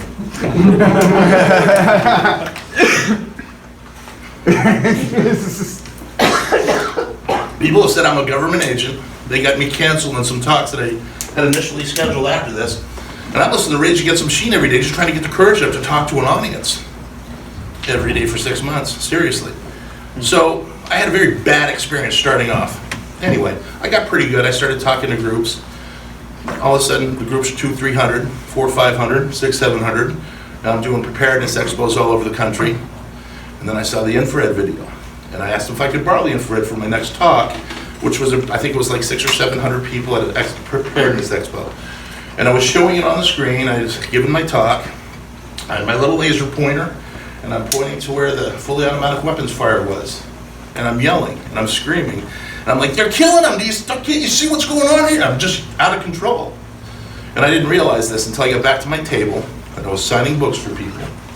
I actually wrote a book. So I signed books for people, and someone came up to me and said, that was a great talk, very passionate. I learned a lot. Thank you, Dave. But you're very angry. And when that person said, I'm very angry, it's like I came out of my body and I went back and I saw what I'd just done. And I saw that I was in an audience in front of 600 people, totally out of control, just totally angry. And I had no way to control that anger. And I said, oh, wow, I can't do this anymore. That's the day I moved back to Maine. I started playing drums and I stopped talking about it. It's only been very recently that I started talking about it again. Because I could not deal with that anger. And you see it when someone cuts me off, you see it, it's very short wick kind of thing. When someone accuses me of being government agent, for an example, it's crazy, whatever. Everyone has the right to believe what you want to believe. So anyway, my point is, I stopped talking after that because it so shattered my worldview of things and my own government. I've never recovered. I'm just so angry and disgusted with the federal government that they can just go and kill a bunch of kids and not even apologize to us. Throw Paul Fata. When Paul was out on the run, and I remember inside we were listening to news reports, and they said Paul's America's Most Wanted. We're like, Paul Fata is America's Most Wanted? We couldn't believe it. It was like, what is going on here? The fix was really it. I gotten up here intending to tell a totally different story. This took it a really weird turn, but it's kind of a cool turn too, so we're just going to go with it. When they said that you were, I couldn't, he's the most peaceful guy, seriously, like you and Clive. If you just get to know these people, you're just like, these are not cop killers, they're not criminals, these are not what the government made them out to be. It's just terrible. It's been horrendous. It's been horrendous. Yes? I was just going to say, let me explain what I learned in the trial. The government wanted to get us one way or the other, and because they weren't succeeding, they went into a great explanation of what conspiracy meant to them. Conspiracy is if two people are over here in this corner talking to each other and they say, Fred, I can't stand that guy. I hate his guts. If the next time I see him, I'm going to punch him out. And somebody else is over here and they hear that. And they don't report that to the police. If something happens to Fred, he's part of this conspiracy because he's protecting their confession or their planning or whatever. So the way they reasoned with us was, if you went to church and David Koresh gave the Bible study or whatever, you were in collusion. You like that word? You were the conspirator. When we heard David talk about prophecy, about what was coming, whatever, when he bought guns or took us all to a restaurant, whatever, we should have run down to the police and reported him every time he said something that made us, raise our eyebrows. We were in agreement. So that was their justification in going after. See, they couldn't get David. David was dead after the fire. Steve Schneider was dead. Wayne Martin was dead. The ones that they considered were David's right-hand men, or his lieutenants, as they wanted to call them. They were all dead. So all you got now is a few people, women, men, that escaped. So we got to get somebody. Somebody has to pay, as Paul said. Well, I thank you for being there and they didn't come after me. It's better. Say that again? It's better for me as a 11-year-old that they didn't come after me. So thank you for being there to keep them focused not on me as an 11-year-old. By the way, it's another You real bit the quick. bullet for me. I intended to start by introducing Scott is here. Scott Mapp, he was 11 years old. He came out of the building. He was Michael Schroeder's stepson. I wanted to introduce you, but it went right to questions, which kind of threw me for a little. It's all Paul's fault. Look, I spent all this time preparing notes. I had notes ready. Hello, everyone. I'm Scott. I was 11 when it happened. This is actually my first time back. Like what David was just talking about, why he stopped talking about it. Kind of why I didn't start. I kind of already knew once I was old enough to, start to be educated about what had happened and everything like that. Because when we first got out, my dad kept us away from it. We didn't watch the TV. All the perspectives that many of you may have of watching the news and seeing the 51-day standoff, I don't even have that perspective. So who was your mother, just so everyone knows? Catherine Schroeder, Mike Schroeder in the top corner there, my stepfather. Sorry. Do you mind if I just say something? Not really good. Go ahead. The stepfather was, Michael Schroeder was killed the first day, trying to sneak back into the building to get to his family. And when the ATF guys saw him, they shot him. And then it was actually, the belief is that he was shot execution style because there were bullet hole wounds in the back of the head. That was After bullets first that day. were already in the body too. There were several shots around the body that would have been shots that would have taken him down. And then put the picture together yourself. Also, one of the missing evidence things from what I hear is that he had The cap a would beanie. point. And that was a Mike thing. That was a habit of his to wear a beanie. He was supposedly wearing one then that magically disappeared in the evidence as well. Which, had there been someone who shot him close range behind the head, there would have been residue. Come up with your own theories from there on. In other words, just to clarify real quick, not to interrupt. In other words, they said there was no residue at the back of his head, therefore he wasn't shot at close range, but his cap was missing. Yeah. So obviously the cap would have had the residue, and then the cap doesn't show up in any of the evidence. Magically disappears. I'm done now. We never know how it happens when things just disappear. I've watched a lot of the congressional interactions and stuff like that, trials and whatnot, and I always find it interesting how when they respond to that kind of question of where is this at, just like they stand there and shrug their shoulders like, okay, I don't understand how you cannot understand. You're supposed to be in a position where you should understand. So, but anyways, when we left, my dad and my stepmother kept us away from it and whatnot. So I didn't actually start to educate myself and learn about it until years later. Probably realistically until I was an adult age. So I was looking at it, and it was interesting you said that earlier about having experienced it and then coming back looking at it from a different perspective later in life. That's kind of how I looked at it too. It was something I experienced. I have all my memories. I was there for 3 years. I remember a lot. I remember the initial firefight. But I was 11. So for me, these guys can answer these questions, the theological questions, other stuff. I was an 11-year-old kid. I can't really answer those questions. Did we do things? You can talk about how you felt. Yeah. Kevin Jones said that Kathy had some of the children reloading. I did reload magazines. And do you remember what caliber you were loading? Would you have any opinion on it now? Were they .223 or .308? 11-year-old, much like Paul was stating, I'm not a gun expert. I served in the military, and that's been about the only time I shot maybe a 12-gauge hunting with my dad when I was a kid. But I've never been a really big weapon person myself, so I wouldn't be able to tell you any of that stuff. I mean, it was a little curved magazine, and all I remember feeling, my thumbs hurt.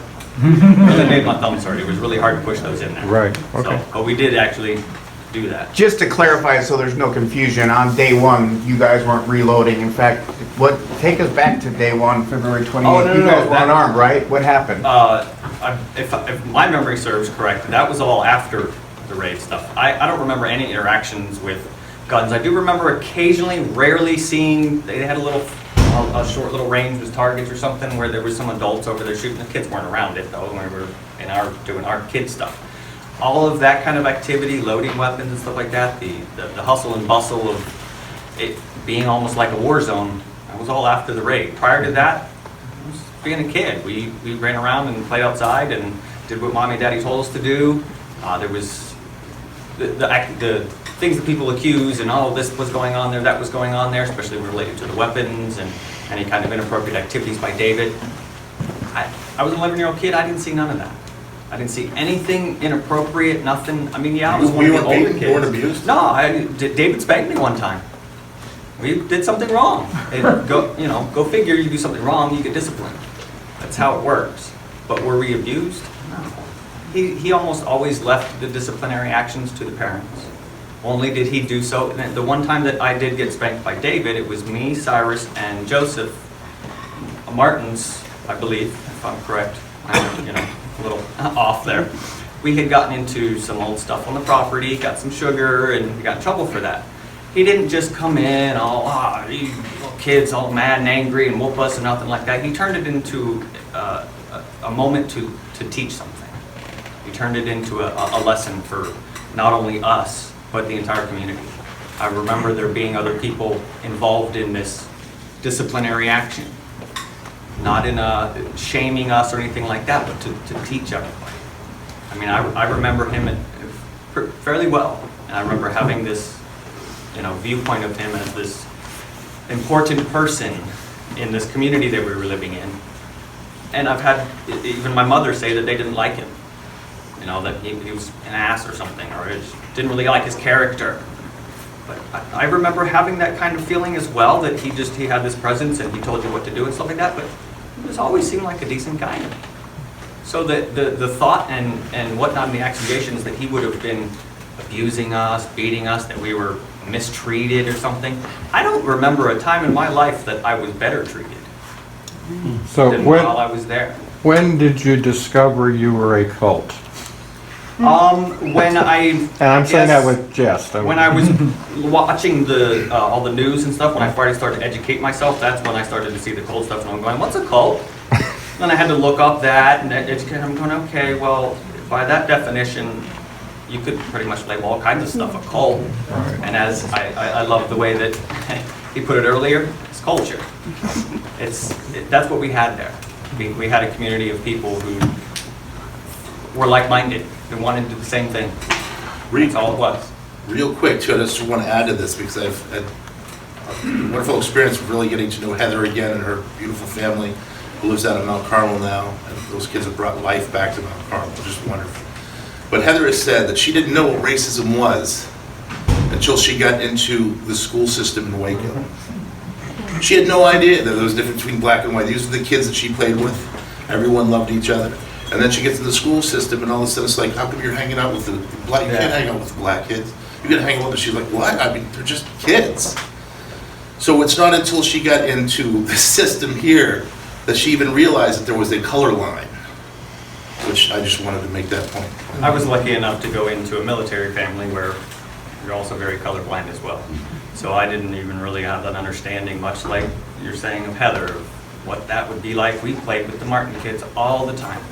That's the house that we went to, and actually being back on the property for the first time in 26 years, I believing, because I want to think that it's true, I'm not positive yet, but that there's the same tree there in front of the Martin's house that I used to play in every day. And I went by and saw it. It was like I remember falling down from there. There was no Did you get spanked who was who. Yeah. There was no who's who and who's important. I mean, as a kid, naturally, you see things as a young kid, especially. Oh, okay, well, Cyrus, that's David's kid, so he's a little more important than we are, and you develop those little interactions with them. But there was no, you're an enemy of me. Everyone was part of a family, no matter who you were. These were people who came and went. I didn't feel immediately. The Joneses were born and raised into the Branch Davidians. I came in when I was 8. I already had my moral compass. I was raised on the Bible prior to ever going there. So it wasn't a big shock for me. It was just a small transition over to something a little bit more structured and a little different. I don't have a toilet that flushes anymore. I can't turn my light on. I gotta light the kerosene lantern. So when we left, I didn't have any experience with it. It wasn't until my later life that I started to educate myself. I ended up doing much like David did. I really just started to oh wow, I didn't really think it was this bad. I wanted to believe that the government would have done this correctly, and they should have done it correctly. There was no way they would do this stuff, and I've done the same thing, researched and watched all the FLIR footage. They did nothing I correctly. went into a phase of, I want to know as much as I can. And I did everything I could, watched everything I could, and I did much, he said it extremely well. It just really started to tear down my trust and understanding of why. How could you ever let that happen that way? My thing I always say is, if David goes off the property on a regular basis, why couldn't you have done it that way? Apprehended him, spoke to him there, issue your warrants or whatever off property. That never happens. My stepfather would be standing next to me today. Excuse me. One thing that I hope that everyone takes, that I hope to be able to add to this, is that what happened here was a tragedy, but not because of the Branch Davidians or the government or who did what and all this kind of stuff. It was a tragedy because there were completely innocent people who did not have a choice, who weren't capable of making the choice that David was to come out or stay in. These were people who were doing what they were told, little children, some of them lucky enough, like myself, to have been able to leave, who had another relative who would come get us. Some of them did not have that. Those people did not make the choice. They didn't have a choice in any way, shape, or form. That's why this is a tragedy. That's what I hope that people remember about that. I know it's important to be, informed and know who did what, where, and what was wrong and all that kind of stuff.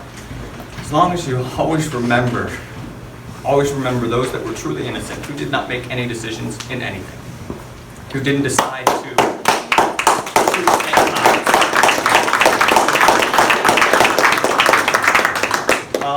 one last thing, I will be here for the rest of the day. I will gladly talk about stuff. Do remember, as I said before, I was 11, did not understand the theology, was not there during the 51-day raid, but I will gladly tell you what I remember, what it was like for me living there 3 years prior. I can tell you who the people were, not what happened. Any immediate questions? Where are you going from there? Where am I going from here? No, I mean, not today. Where are you? Me with my headed? life? Where is your head headed? My 2 daughters. That's all that really drives me in the world today. Like I said before, I have looked back and become somewhat of a pessimist about the world we live in. But when I became a father, changed. I reestablished some hope, or at least some reason. And that's what drives me today. Doing whatever I can for them, making sure that they have a good future, and hopefully one better than what we're presenting for our children right now. So.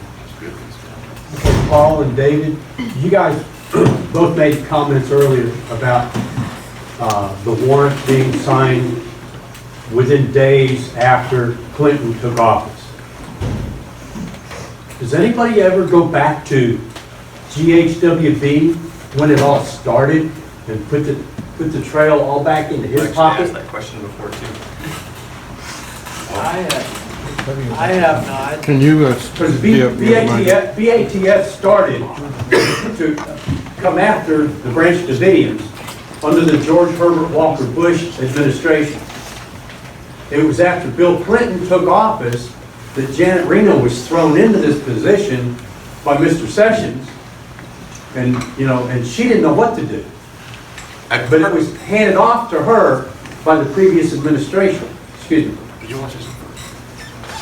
I don't know a lot of it. I think Janet Reno was a pawn. She was duped by the FBI. Sure. They told her, they went in there, they wanted a reason to do the raid or whatever, I should say the extraction by fire or whatever it is they did. But I think they just used her to do what they wanted to do. I have not researched it. I don't know. I just think, again, there's people in high places that are pulling strings. They didn't want anybody to take responsibility, so they wanted their pound of flesh, you know, here it is. But it was presented as Operation Showtime. Which, that was the ATF name for the. Yeah, but Right, like that started before. Presidents come and go every 4 to 8 years. Right. The FBI and the ATF, they're around, they stay. But they'll do whatever they can to protect their budget. And they screwed up so bad at Ruby Ridge, they needed something big. there's the key point, Ruby Ridge. This was to gain, they were talking about disbanding the ATF. They had problems. So their raid with us was to regain confidence with their agency and get money and funding, and they blew it. I mean, they should have never done the raid. And as you said, why didn't they just arrest David? The warrant was for, the original warrant was for one person, was for David, nobody else. So if they would have just dealt with him, it would have avoided this. But that's not the way they wanted to do it. They wanted showtime, they wanted a big production, and it backfired. It went wrong. Do they have a... Can I add one point before there's another question, do you don't mind? Because I'll forget, and I don't want to forget, especially since Kathy is in the... I give the okay. So, thanks, because Kathy's in the building. Recently, I've been reminded of a theory. I think it's interesting. I don't know if it's true. I'd like to talk to you about this, Catherine, after. CUT, Church Universal and Triumphant, Claire Prophet, very, very big group that had a tank. They had just purchased a tank. So I had just been reminded recently that the very possibility is Waco was the stage to go after CUT, Church Universal and Triumphant, after had this been successful. Because it wasn't, apparently what had happened is the FBI made a deal with her where she got rid of the tank, they wouldn't come in and attack. So I think that's true. Maybe someone can help me with that later. I just want to bring that up because I was just reminded of this and it kind of made sense. Yes, Catherine? I don't know that Church Universal and Triumphant had a tank. Maybe they did, and I went out there after everything happened in Waco. They brought some scholars because Church Universal and Triumphant, they were worried that they were going to be next.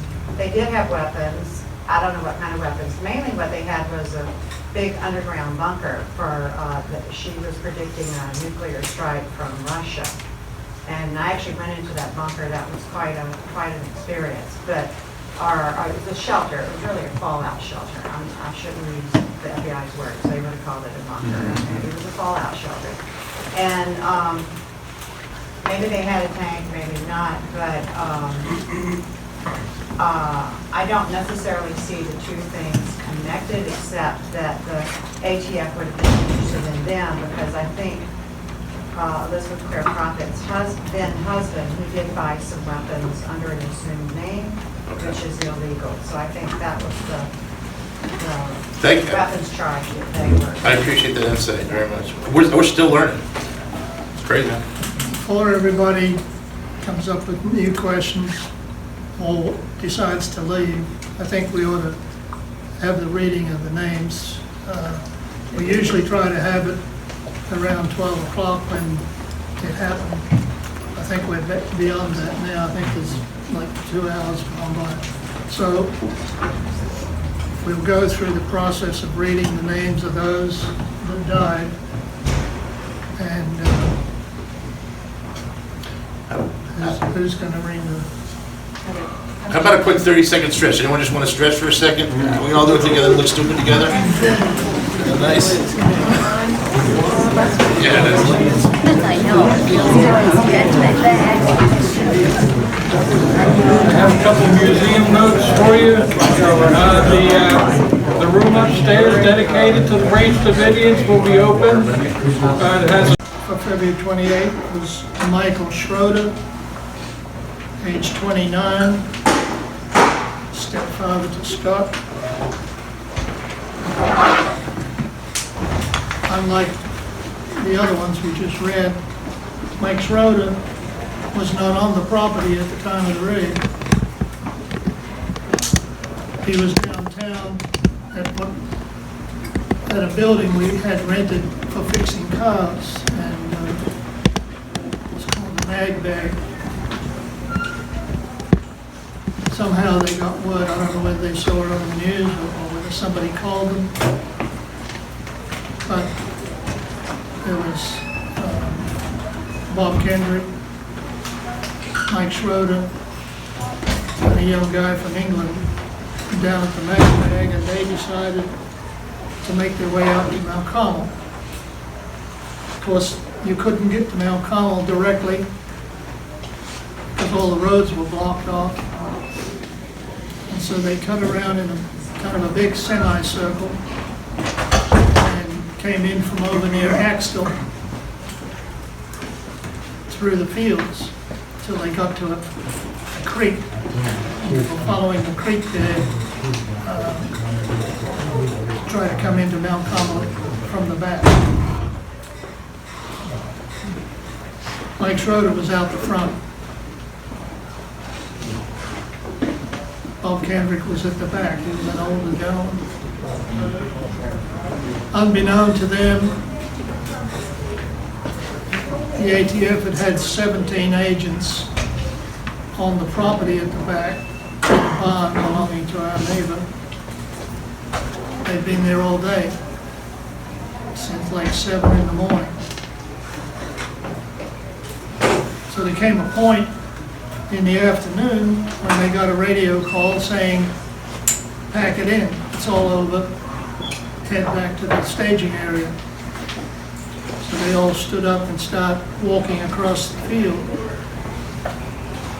until all of a sudden somebody up front says, hey, there's somebody down in the creek. So they all hit the ground and started shooting into the creek. They shot Mike several times, like you just learned.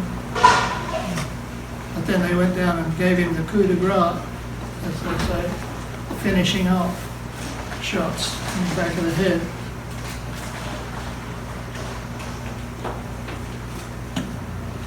When we were in jail, the young guy from England that had been part of the group,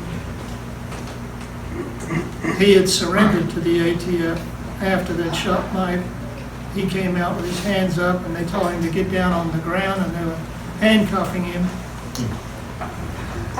And he said he heard 2 more shots ring out down in the creek. They didn't bring Mike's body out for quite a while. They claimed that they were scared we'd shoot him. We saw them retrieving the body.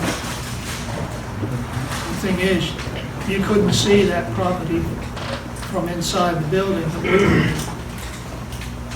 You couldn't even see the top of the barn, but the agents had been in all day. So for them to go even further down the hill into the creek, there was no danger to them from us, taking shots at them. The last one that died on February 28th of our group was J. Dean Wendell. J. Dean Wendell was from Hawaii. She used to tell us she was the only Hawaiian out of the whole group. Said she was a princess. She was 34 years old.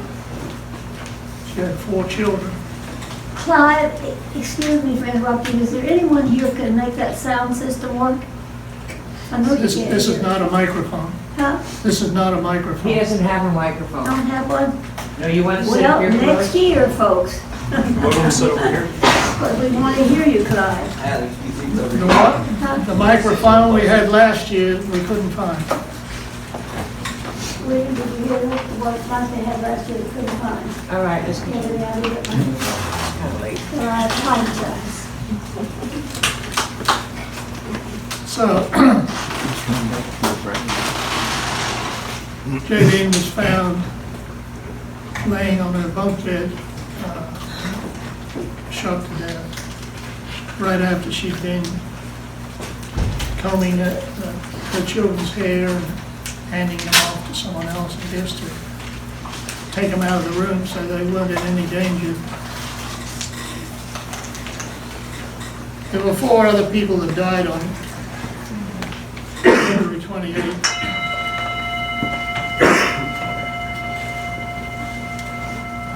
They were agents. We have no knowledge of who killed the agents. They won't admit shooting their own. And, you know,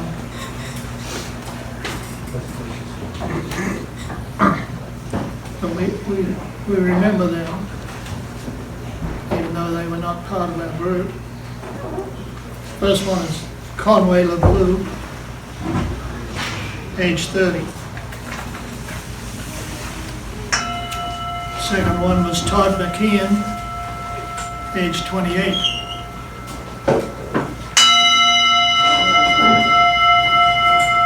Third one is Robert Williams, age 26.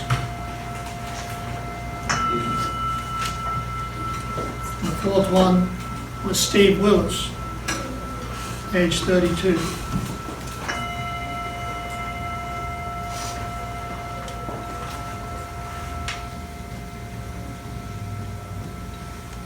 We try to go through this list alphabetical. I think that's the way it's set up on this thing. Kathy Andrade, this 24-year-old girl from California, but her lineage or her background was from Argentina.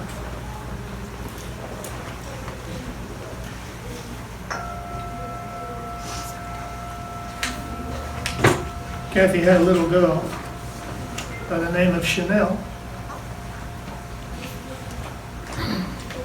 Chanel was one. Both Kathy and Chanel died in the fire April 19th.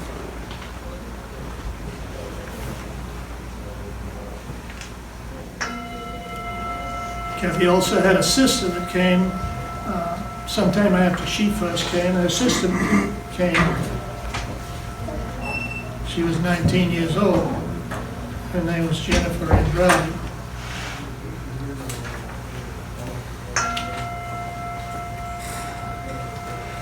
Ulrich George Bennett came over from England, age 35.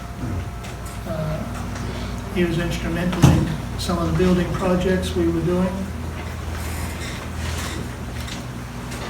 Big, tall guy, compared to all the ones of us that were little. When they arrested Livingston Fagan, they put him on trial with Paul and myself and several others.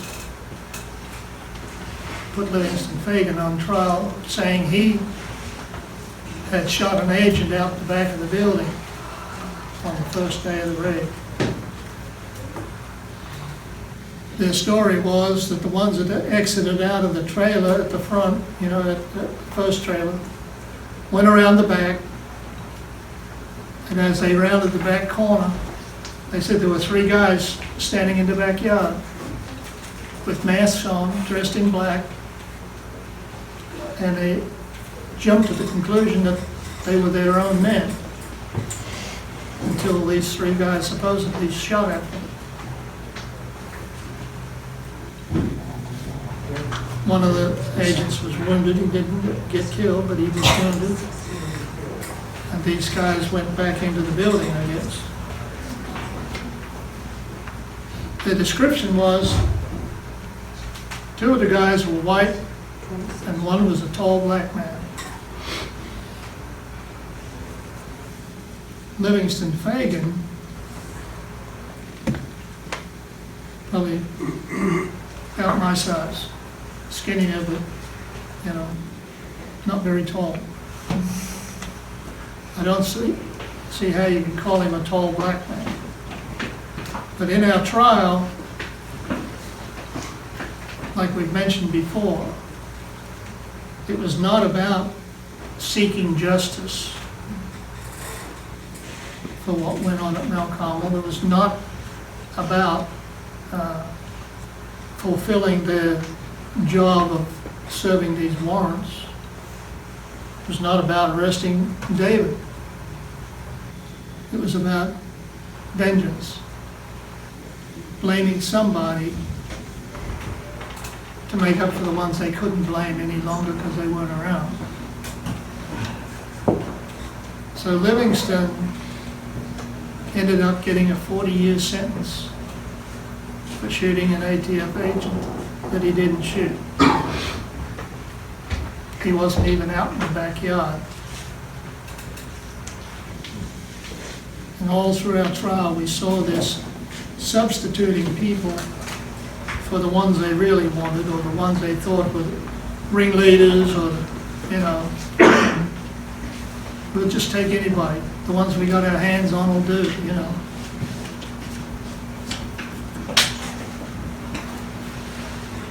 Next one is Susan Benter. She's also from England. She's age 31. Most of these black people from England were originally from Jamaica. Why they'd want to move from Jamaica to England, I don't know. The total culture shock, kind of like Paul moving from Hawaii to Texas. Next one we have is Mary Jean Borst, age 49, a white American. She came to Mount Carmel with two other ladies, Trudy Meyer and Ophelia Santoyo, after hearing David at a camp meeting up in Oregon.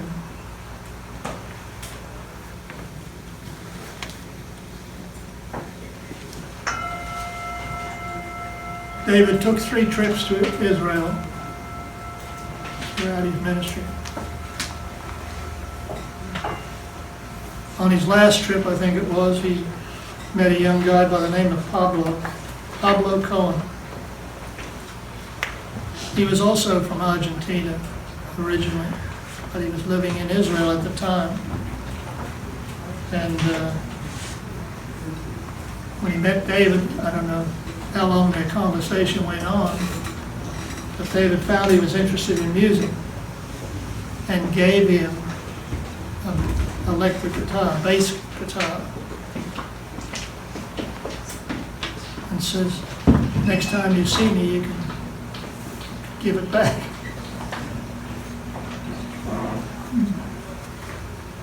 Several years went by, and he showed up in 1992 at Mount Carmel.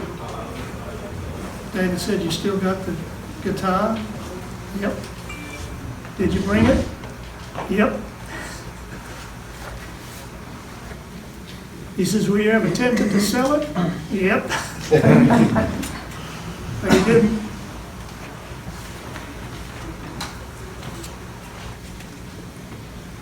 Abadawala Davies, or as we called him, Dabo. He was 30. He was from Nigeria. Came to us via England or Britain. Sherry Doyle, age 18.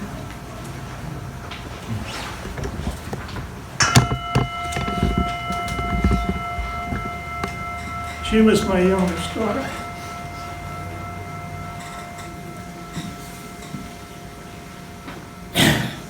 For those that were here last year, my oldest daughter had just died in a car crash.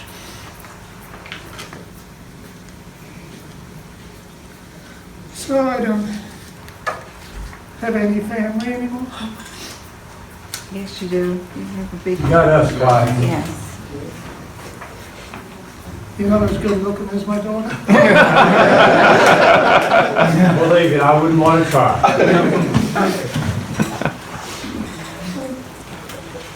Next one is Beverly Elliott. She was the one who was fiance of Winston Blake. She was age 30. She came to me during the siege. Several weeks into the siege, actually. She says,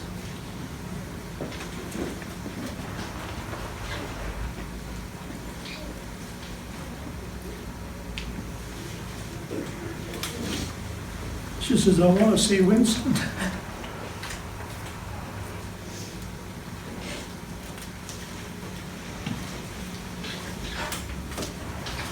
She says, can you take me to see Winston?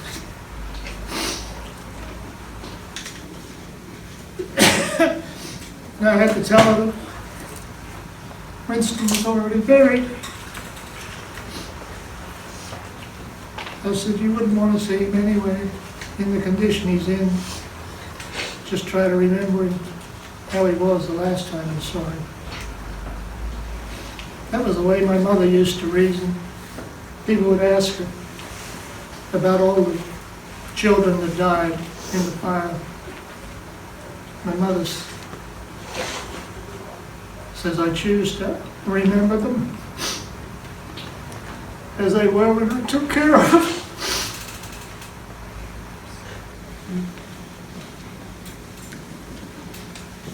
The next one is Doris Fagan. She's British. She was Livingston's mother. She was 60 years old.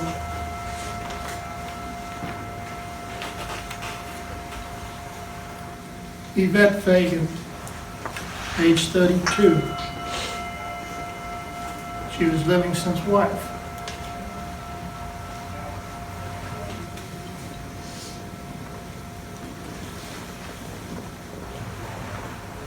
Next one is Lisa Marie Farris.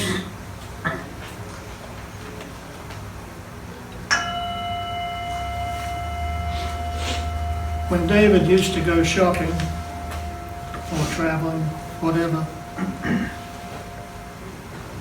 he used to talk to his father in heaven.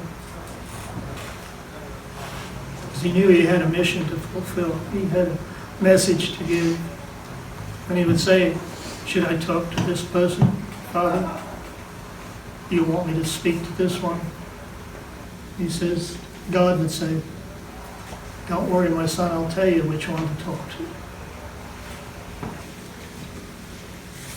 David would take us, especially when we were out in California, David would take us to restaurants, take us to places where they were playing music, all kinds of places. And his whole purpose was to share what God had given him. So in the case of Lisa Marie Farris, she worked at a music store where David used to go buy guitar supplies or buy guitars or whatever. And he began to talk to her and she showed interest. Store owners or managers don't like you taking up the time of their workers just for a chat. They're paying them to work. So David understood that. And rather than get people into trouble by taking up all their time and chewing their ear, he would buy, and as long as they'd listen, he would continue to buy. Probably things he didn't even need. But it kept the management at bay.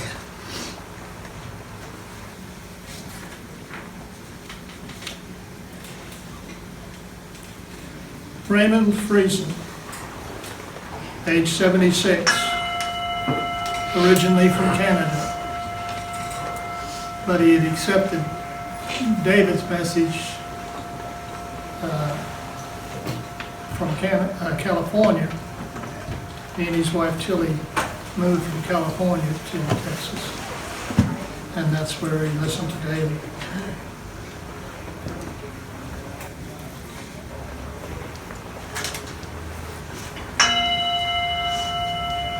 Sandra Hardiel, British subject, age 27.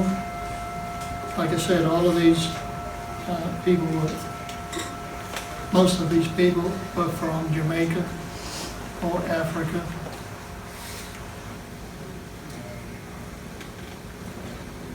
We don't have a picture of Sandra, but maybe we can have one by next year.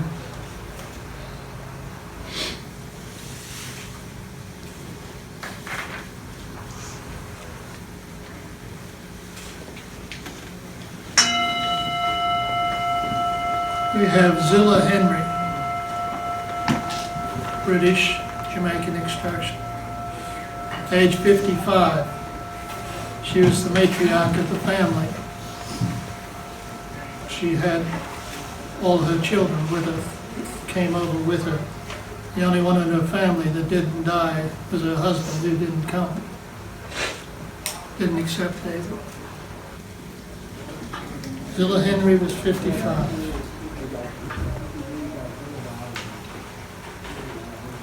Diana Henry was 28. Stephen Henry was 26. Paulina Henry, 24. Philip Henry, 22. And Vanessa Henry, 19.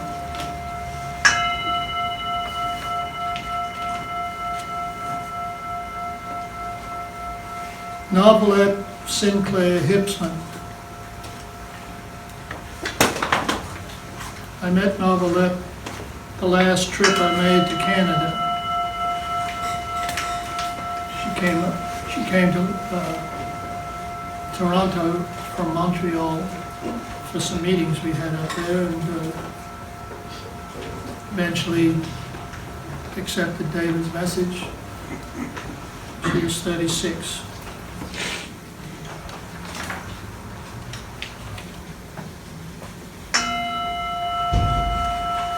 Sherry Jewell, age 43. Sherry Jewell was a school teacher, like her mother. Their daughter Kiri went to live with her father in Michigan in 1992, before the raid. Kiri's still out there.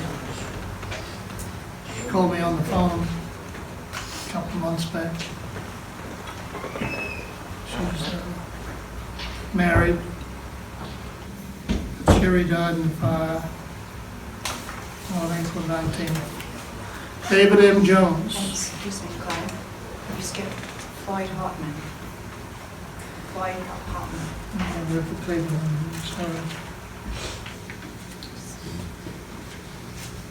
Floyd Houghton. Floyd Houghton was from New Bedford, Massachusetts. He came down 1984, right after we left Malcolm. Came down to live with us here in Waco. And, brought his whole family. His wife ended up leaving him and taking all the children back to Massachusetts. Floyd died in the fire, age 61. Floyd and Stan were very good friends. David Koresh, age 33.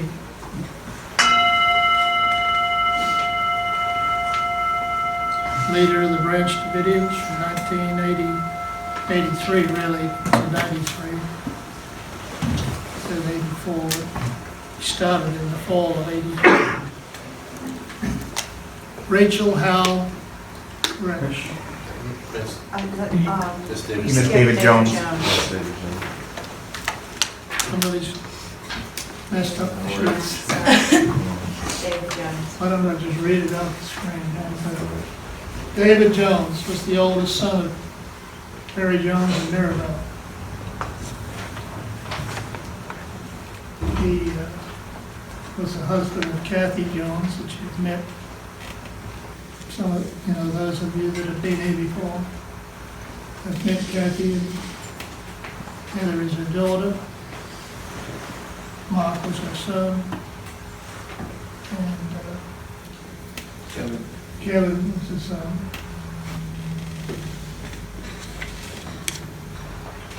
David Jones was the one I mentioned that had a bullet removed late in the siege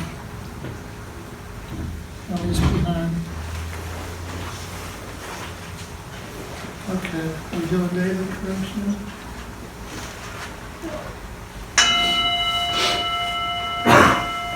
David Koresh was a name that he took on after he began his ministry. Originally, he was called Vernon Howell.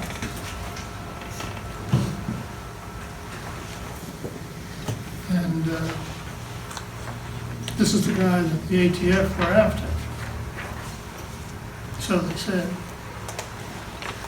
But they weren't after him, really. They were after publicity. They were after him to make a name for themselves. They were after him to get an increase in their budget, as Paul and David mentioned.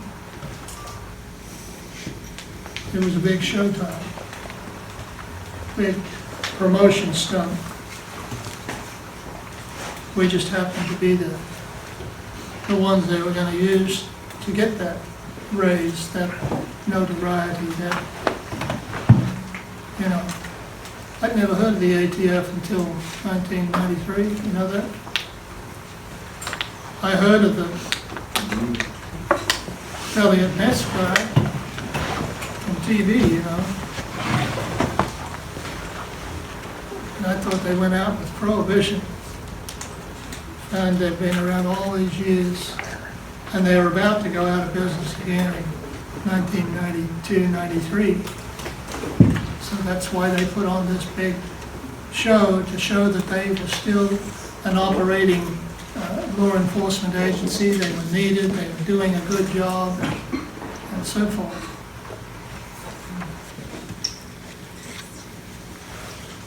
I don't know too many people in the United States, whether they are for or against us, have a whole lot of regard for BATF. They had the reputation of being Wild West cowboys. You know, shoot first and show your badge later or whatever. Rachel Jones Howell Koresh, age 24. She was the daughter of Harry Jones, Maryville. And she had 3 children to David. The first one was Cyrus Howell.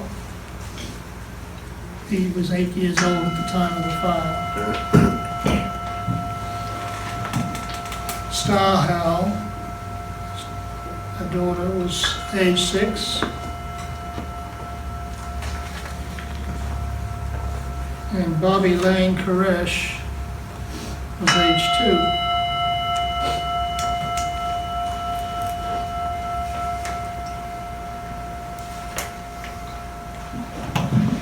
You got Jeff Little next? You got Jeff Little next? On the original picture that was on the screen before we started, there was a mistake. We had that mistake last year. Jeff Little had his name on a different picture. The picture that he had his name on was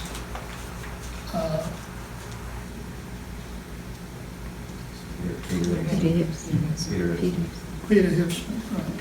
There are actually 2 pictures on the, you know, the big picture with all of the photos. There are 2 pictures of Jeff, not Jeff, but Peter Hipson. One has a mustache and one doesn't, so that was where the confusion came in for people doing the work on their names.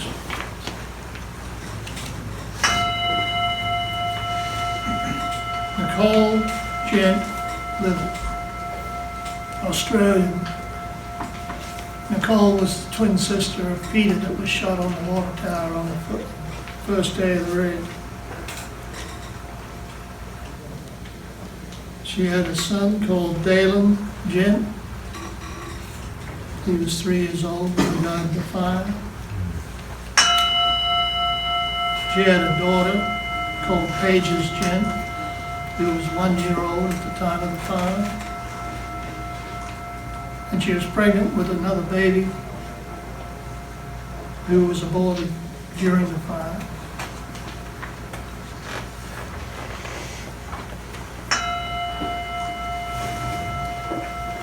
Livingston Malcolm from England. As we've mentioned in years past, Livingston was a cousin of Bob Marley, for those of you that are into reggae music and everything.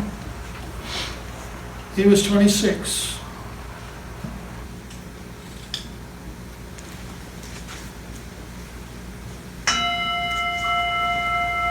Diane Martin, no relation to Sheila. Diane Martin was from Jamaica, from England, age 41. She was one of the first people from England to come over and to stay as long as she could. Quite a number of the people from England would come over and stay for 6 months till their visa ran out, and then they'd go back and work like crazy to get enough money to come back again. You know, when people talk about cults, they think of being under the thumb of somebody that can brainwash you and hypnotize you and control you as long as you're around them. But these people that were coming from foreign countries didn't live under David for 10 years. Like I said, they were so anxious to hear what he was teaching that they would save up their money and they would come all the way over here, try to absorb as much as possible before they had to go back. Douglas Wayne Martin, the husband of Sheila Martin.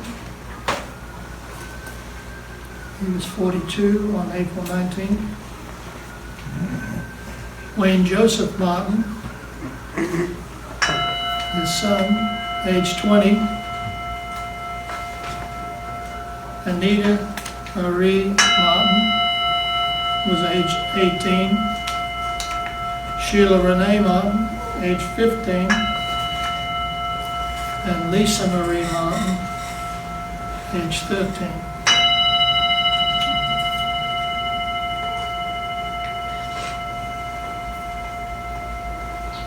When David went to England, first of all, Steve Schneider went over there because he studied in England at one time, so he was kind of the guy to open the door, make an introduction. But eventually, there were enough people wanting to hear what David was teaching that he went over there. And what he found were a lot of college students, people that were taking ministerial courses. Quite a number of the people that came from England were very well educated. John Mark McLean was one of them. He was age 27 on the day of the fire. His sister Janet McLean is a survivor. Tends to travel back and forth between California and Florida. She doesn't come to the memorials too often, but we're still on good terms with her.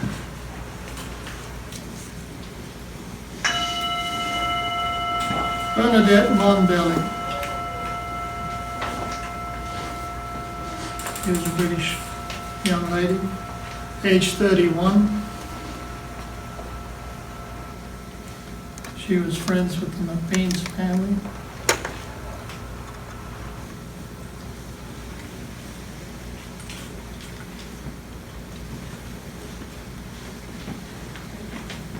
Rosemary Morrison. Rosemary Morrison was 29. She's the mother of Melissa, who was age 6. Of all the people from England, if I'm not mistaken, these are the only two, Rosemary and Melissa, who you'll find in the cemetery downtown. All the rest of them, eventually their bodies were released to their families and sent back to England. Nobody in England claimed Rosemary or Melissa. which is kind of weird. Her sister was a policewoman. You'd think they'd have some money or at least some interest in getting the bodies back. They're down in the Pulpit Cemetery downtown.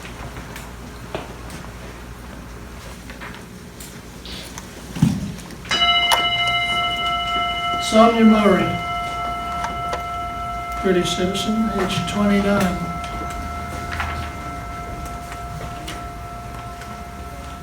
Teresa Nobrega,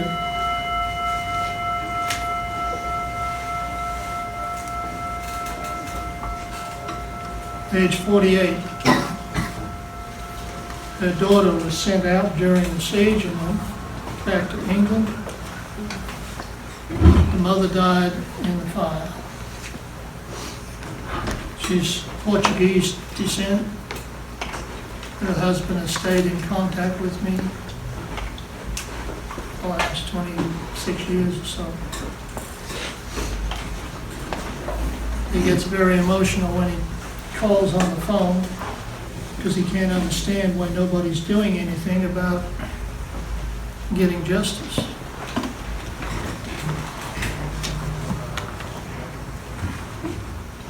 But hopefully in the near future there will be justice, but I leave it up to God. And maybe by the time it's actually meted out, most of the ones involved will be gone.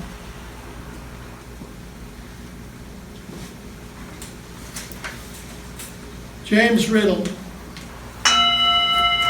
Jerry Riddle was probably my best friend at the time. He's the one that was in the cafeteria area of the chapel.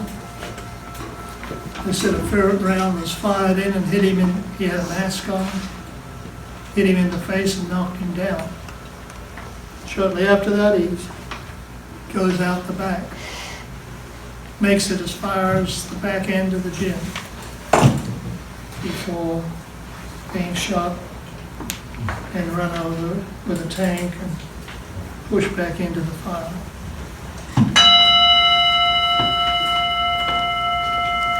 Juliet Santoyo. She was the daughter of Ophelia.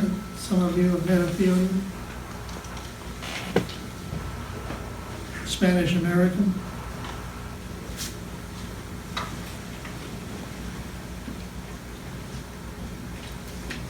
I went down to where Ophelia was supposed to be staying downtown just the other day, Thursday, I think it was.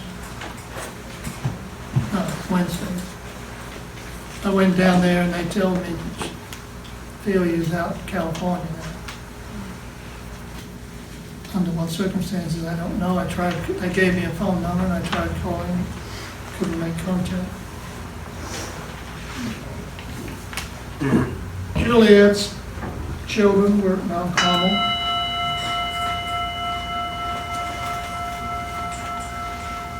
Audrey is the oldest of the girls. She was 13. Abigail Martinez was 11. Joseph Martinez was 8. And the two younger ones was Isaiah Barrios, had a different father, and Crystal Barrios. Isaiah was 4, and Crystal was only 3.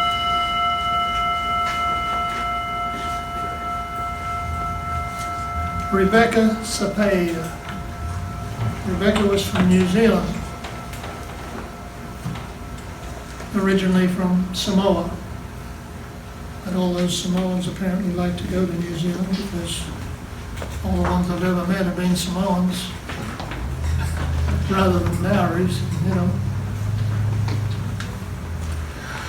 Rebecca came over at one time with 2 sisters. 2 of them were here last year. Moya and what was the other sister's name? Grace.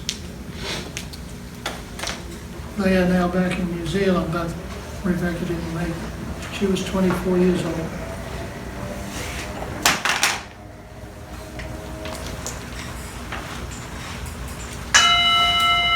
Steve Schneider,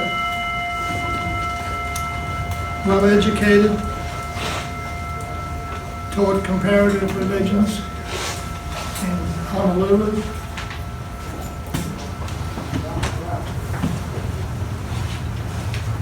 He was age 43. Some people said he was David's right-hand man or lieutenant.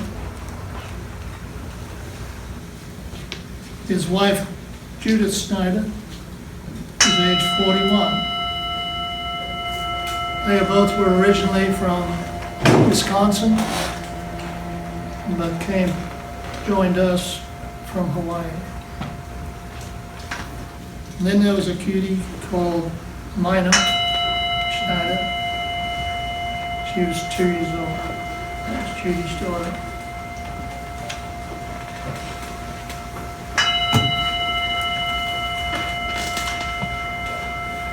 One of the few white people that joined us from England was Clifford Sellers. Very talented guy. He was an artist. When he was in California, he spent a lot of time painting guitars, painting signs for various stores in and around LA.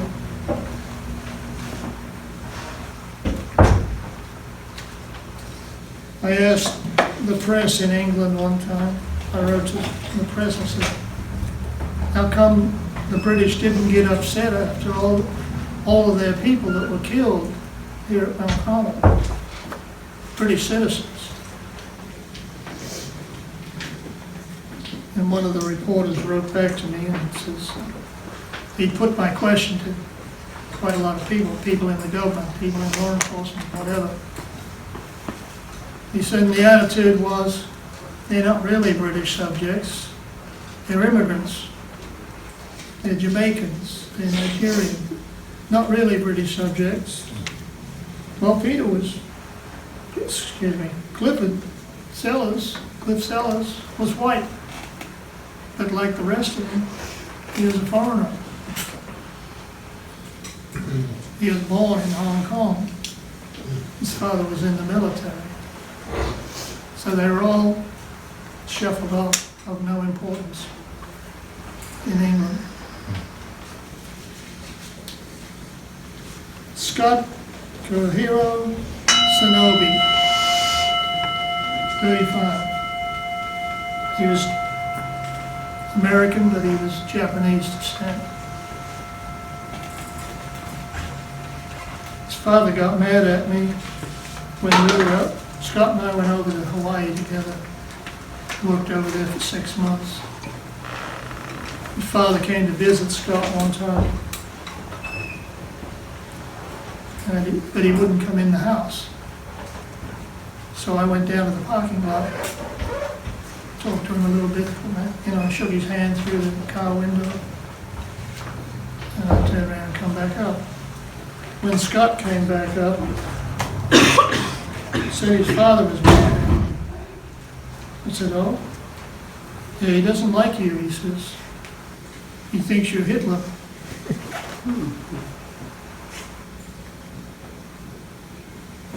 I said, what gave him that idea?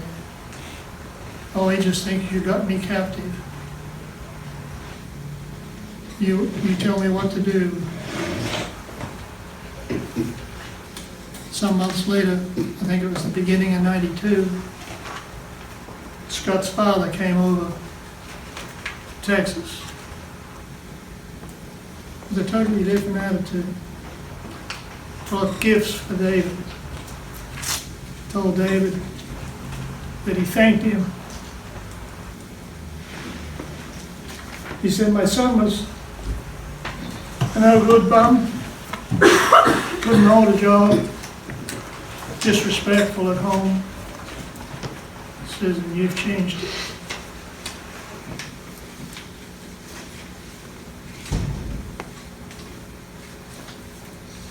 Scott's wife, Floresita, was a Filipino.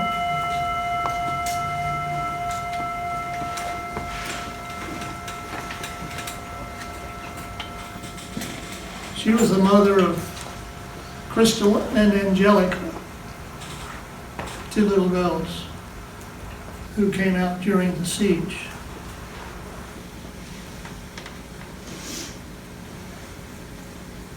Scott pinned a note on one of them anyway. Told their names, their ages, and who his father was. Please send my kids to their grandfather.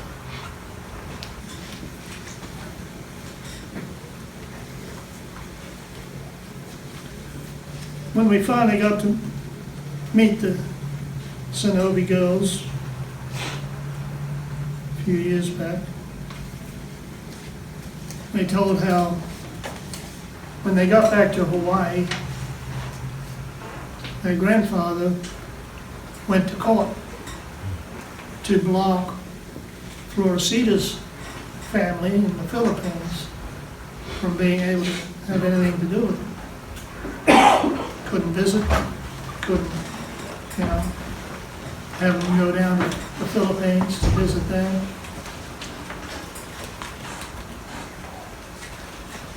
So the court gave him custody of his grandchildren.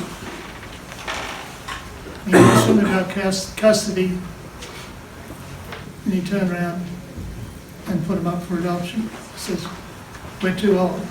Grandparents are too old to take care of them. But he'd already blocked the other family from having any. So the two girls left Hawaii. The people that adopted them were a good family, nice family, I guess. But at some point there was a falling out. By the time we met them, they weren't getting along with their new family very well at all. And so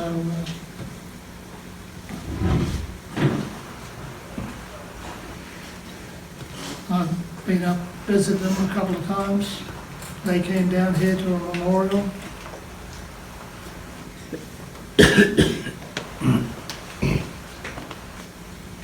Gregory Summers. Gregory Summers was from New York via Hawaii. Gregory Summers worked with Judy Schneider in some office there, and through him, he and his roommate, Peter Hitzman, joined along with Judy and Steve Schneider. Greg and Peter were a comedy team. Got a pretty good routine that they used to put on.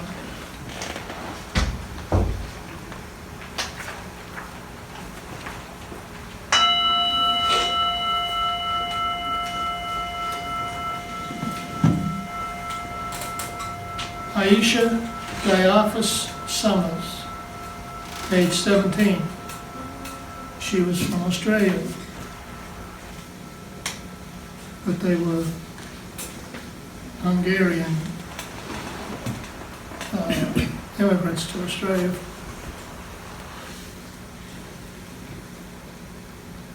Startle Summers was 1 year old. That was her daughter. And like Nicole Jen,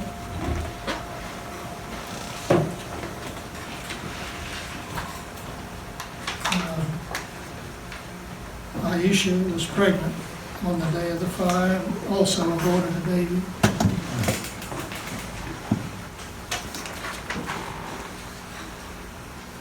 Lorraine Sylvia, age 40. Nobody called her Lorraine, they called her Larry, which confused everybody because people just hearing about her thought she was a guy. She was from England originally. She came over here to New Bedford, Massachusetts, and was the wife of Stan Sylvia.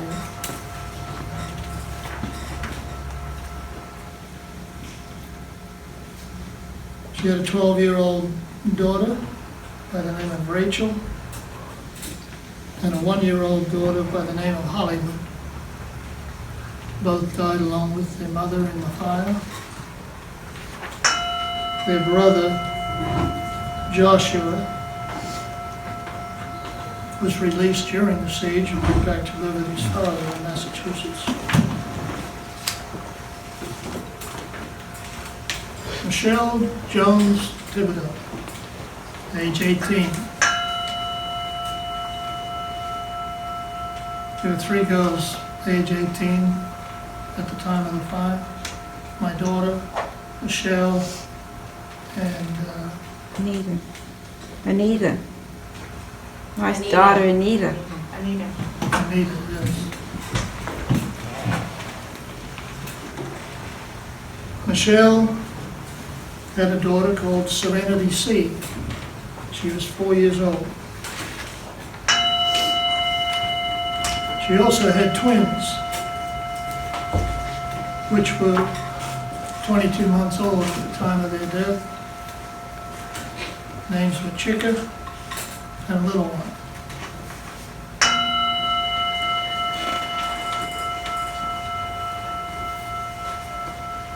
Margarita Vega.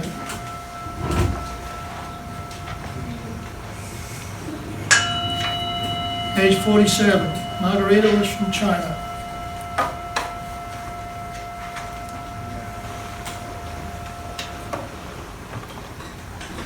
She'd been married prior to marrying Neil Vega and had a daughter by a German guy. But they got divorced and Neil became her husband. Neil was from New Zealand, but he was an American citizen because he was born over here when his parents were visiting. Neil was basically from Samoa, but they lived in New Zealand, even though they were born in America. Gets complicated sometimes.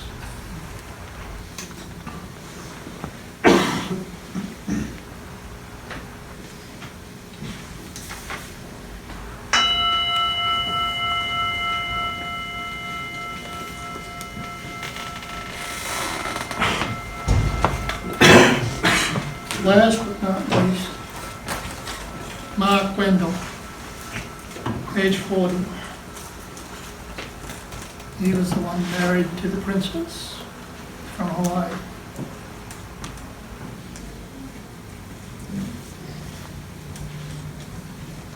Their children, there were 4 Wendell children that were sent back to Washington State to be with, I think it was his sister or one of the family. And haven't had much contact with him since. I was telling Kathy Blessinger the other day, as time goes by and people die off, it's kind of depressing. You kind of think, well, one day we're going to come to the end of the survivors. Bad enough losing all those ones in the shootout and the fire, and all the survivors dying off one by one. So I made up my mind to try to contact as many as possible this year. And I'm not so discouraged anymore because there's still a lot of them out there. And how many are in jail? How many are in jail?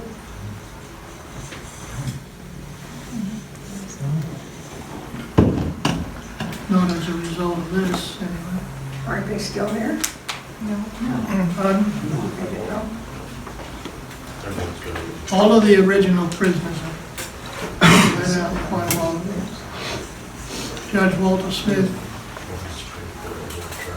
chose to turn a minor charge into a 40-year sentence. We had to go to the Fifth Circuit Court of Appeals twice, complaining about it. But the lawyers, our lawyers, the defense lawyers, went about it, in my opinion, the wrong way. Instead of appealing their sentence, I should say their verdict, what they did was they appealed the sentence. They said, "Judge, it's too much for the little they did, or the fact that they didn't do anything. It's too heavy a punishment." And the Fifth Circuit, on the second visit, the Fifth Circuit agreed. This is, the sentencing is excessive. They need to be resentenced. And then very tongue-in-cheek, sent them back to the same judge to be resentenced, who gave them the 40 years again. So then we had to approach the Supreme Court, I think twice, before the Supreme Court brought all of the 40-year charges down to 15. On good behavior, you get out a little early. So they're all out now because it's been 26 years since the trial. Okay. We're going to break a short while you can get refreshments in the kitchen. You got them all laid out, Ron? Yep. Did you cook all those turkeys?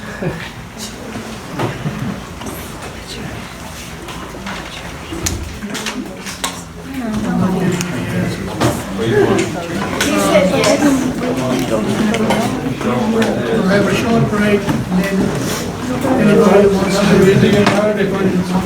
If you can.